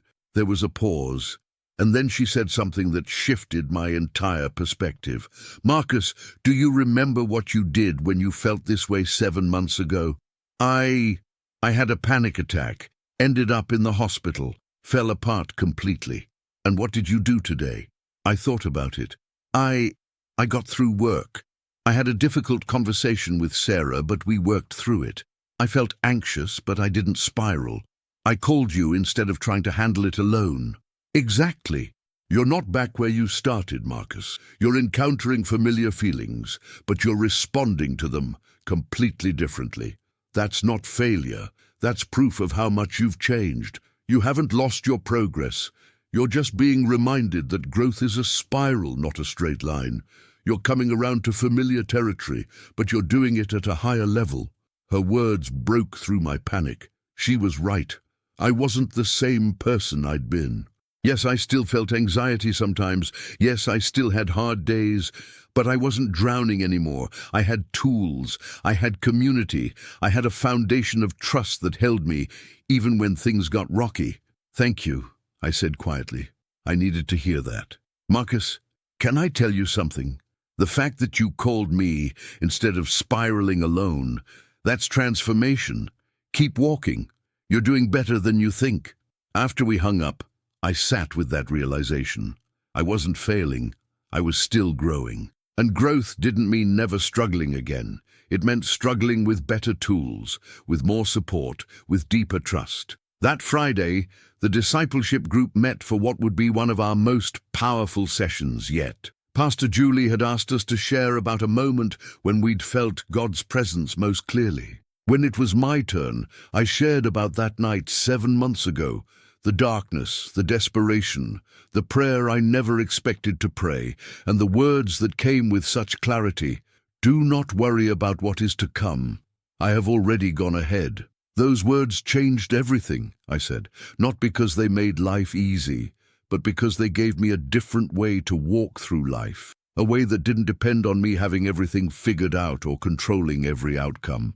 A way that said someone had already been where I was going, and I could trust him to guide me there. Daniel spoke up, and you sharing that with me, being honest about your struggle, not pretending to have it all together, that's what made faith seem possible. If you'd presented yourself as someone who'd arrived, I would have dismissed it. But you showed me that faith works in the mess, not just after you clean everything up. Grace added, that's what this community has taught me.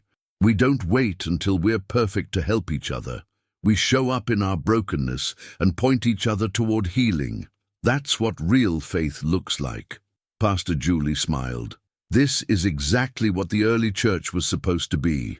Not a group of perfect people performing righteousness, but a community of broken people being transformed together, supporting each other, being honest about the struggle while pointing each other toward hope.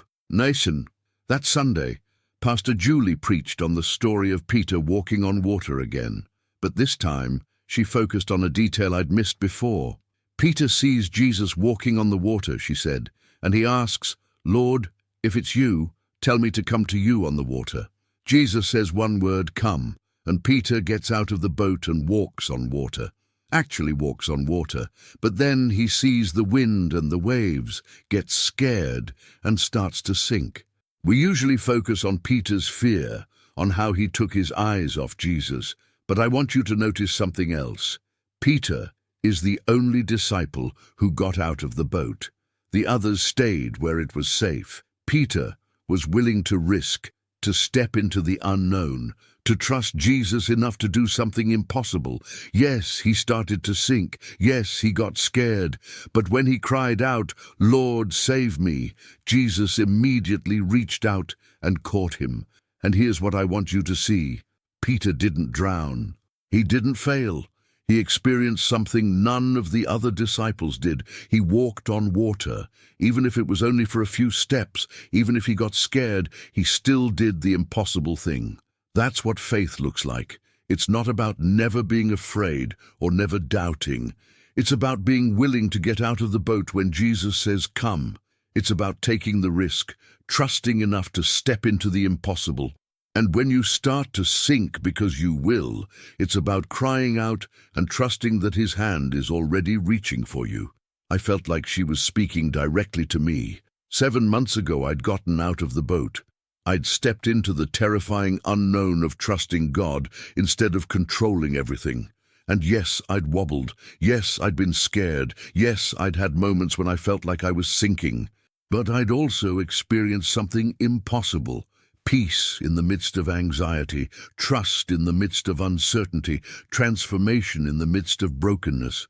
And every time I'd started to sink, every time I'd cried out, "Lord, save me," His hand had been there to catch me. After the service, my parents surprised me. They'd flown in from Phoenix without telling me. They wanted to see my new place and meet Sarah properly.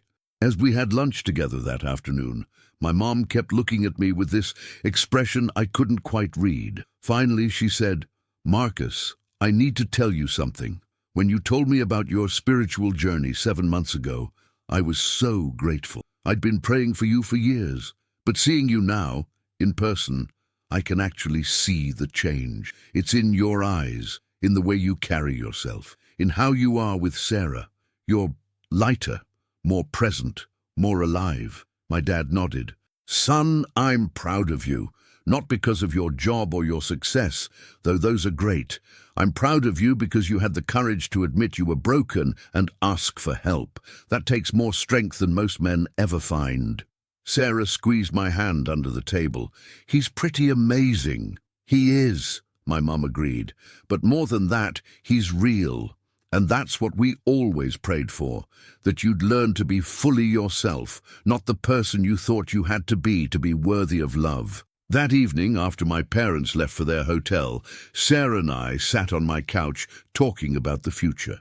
Real, specific future, not just vague hopes, but actual plans. We talked about moving in together, about what marriage might look like, about the life we wanted to build. "A year ago," Sarah said, "I couldn't have had this conversation with you. You would have been planning everything 10 steps ahead, trying to control every outcome, making spreadsheets about our 5-year plan. But now, you're present. You're talking about possibilities, not certainties. You're holding the future with open hands." "I'm learning," I said. "Some days better than others, but I'm learning that I don't have to have it all figured out. I just have to keep showing up, keep being honest, keep trusting that God's gone ahead and He's preparing the way." "I love that about you now," she said. "Not that you never worry, you do, but that you don't let the worry control you. You feel it, acknowledge it, and then you choose trust anyway. That's real strength." The next week, something unexpected happened. Daniel called me, his voice excited. "Marcus, I need to tell you something. I've been volunteering at a homeless shelter, part of my new job, and I met this guy, Jason. He's struggling with severe anxiety, just lost his job, feels like his life is falling apart. And I found myself telling him about my journey, about how you walked with me. And now he's asking if maybe he could meet with me, if I could do for him what you did for me." "That's amazing," I said. "Are you nervous?" "Terrified. I don't know what I'm doing. I'm still figuring all this out myself." "Good," I said. "That means you'll be honest with him. You'll show him that faith isn't about having all the answers. It's about walking together while we all figure it out. That's exactly what he needs. Would you be willing to meet with both of us sometime, maybe share your story with him?" "Absolutely." A week later, I met Jason. He was younger than me, mid-20s, with the same haunted look I remembered seeing in my own mirror 7 months ago. The same fear in his eyes, the same desperate edge to his questions. I told him my story. Not a cleaned-up version, not a triumphant testimony of complete victory. I told him about the panic attack, about the hospital, about lying in my dark apartment convinced I was losing my mind. I told him about the desperate prayer, about the words that came, about the long, messy journey of learning to trust. "So you don't still struggle?" he asked. "You're all better now?" "No," I said honestly. "I still have hard days. I still feel anxiety sometimes. I still catch myself trying to control things I can't control. But I have tools now. I have community. I have a foundation of trust that holds me even when things get rocky. And most importantly, I'm not alone anymore. I'm not trying to handle it all by myself." "How do I start?" he asked. I don't even know how to pray. I haven't been to church since I was a kid. I don't know if I even believe in God. Start where you are, I said. Start with honesty. Tell God, or whoever might be listening, exactly what you're feeling. Don't clean it up. Don't make it pretty. Just be real. That's where I started. That's where we all start. As I drove home that evening, I felt something profound. I was part of something bigger than myself. The journey I'd walked wasn't just for my benefit, it was so I could help others walk their own journeys. The healing I'd received wasn't complete until I passed it on. That Friday, in the discipleship group, I shared about Jason. It's strange, I said. 7 months ago, I was the one who was desperate and broken, being helped by others. Now I'm the one helping someone else through their desperation. And I realize that's how it's supposed to work. We receive healing so we can offer healing. We're transformed so we can walk with others through their transformation. Robert, who'd been my mentor through so much of this, smiled. Marcus, that's what discipleship is. It's not about being perfect before you help others. It's about being one step ahead on the journey and reaching back to help the person behind you. And someday Jason will reach back to help someone else.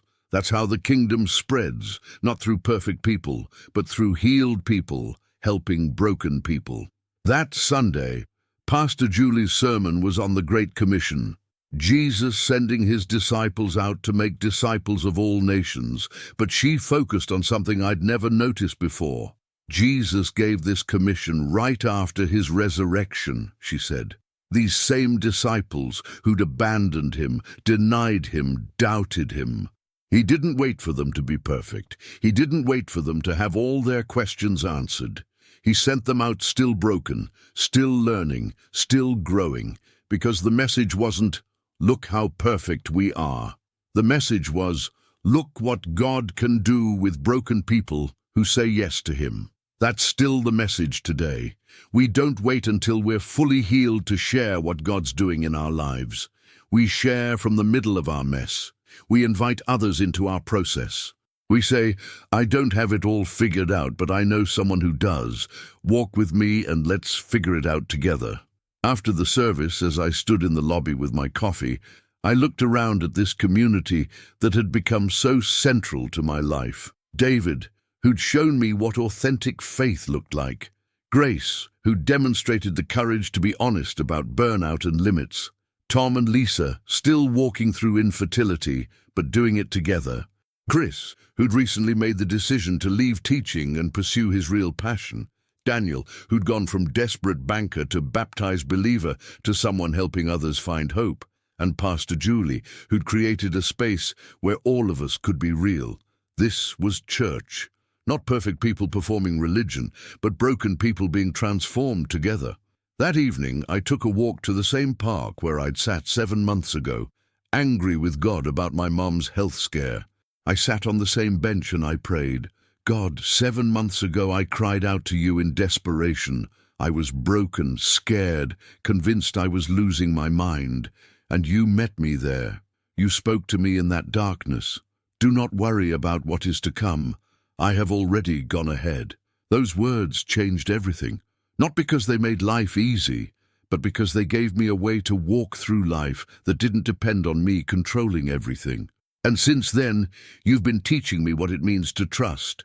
Not trust that everything will work out the way I want, but trust that you're already there in my future, preparing the way, and your presence is enough. I'm different now, not perfect, not arrived, but different. I can rest, I can be present, I can face uncertainty without falling apart. I can love Sarah without trying to control our relationship. I can lead at work without micromanaging. I can walk with people like Daniel and Jason through their struggles without pretending I have all the answers. Thank you. Thank you for meeting me in my darkness.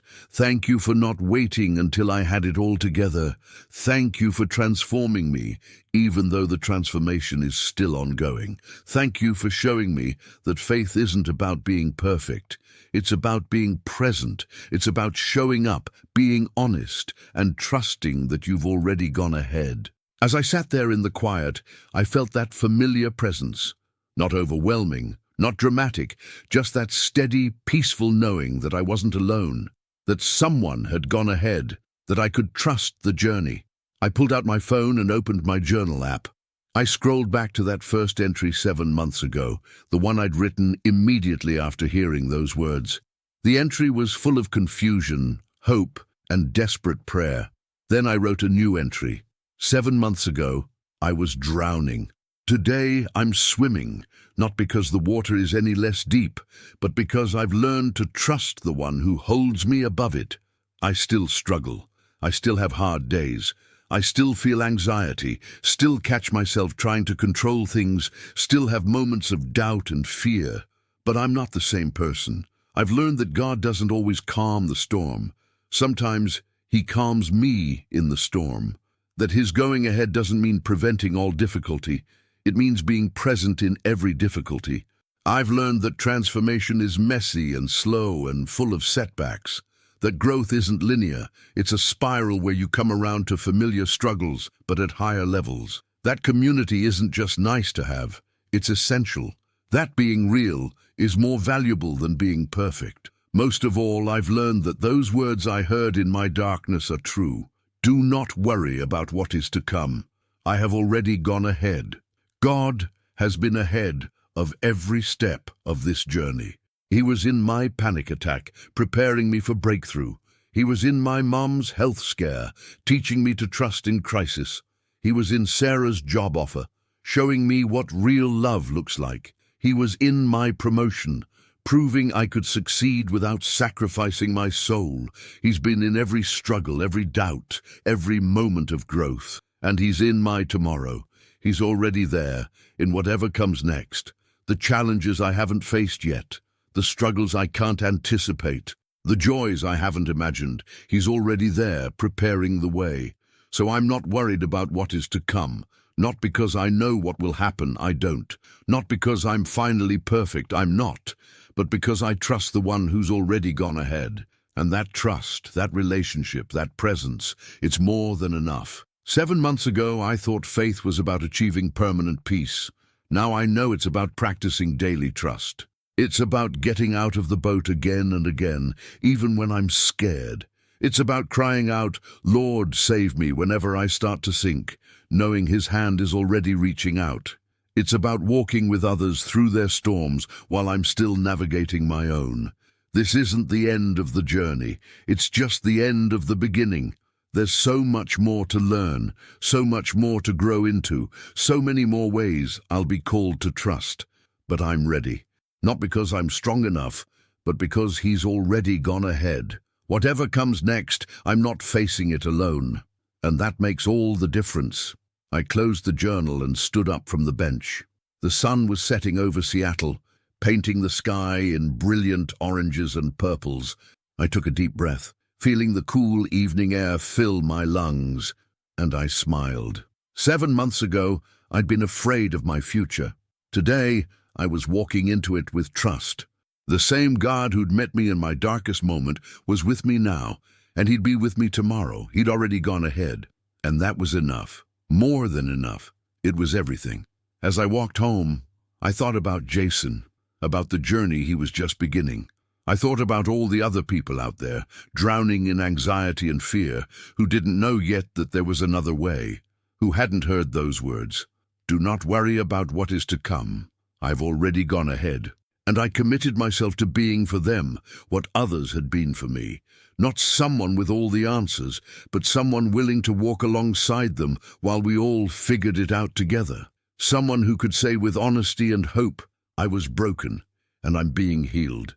I was lost, and I'm being found. I was drowning, and I'm learning to trust the one who holds me above the water. The journey continues, the growth continues, the learning continues, but I'm not alone in it. None of us are. God has already gone ahead, and that changes everything.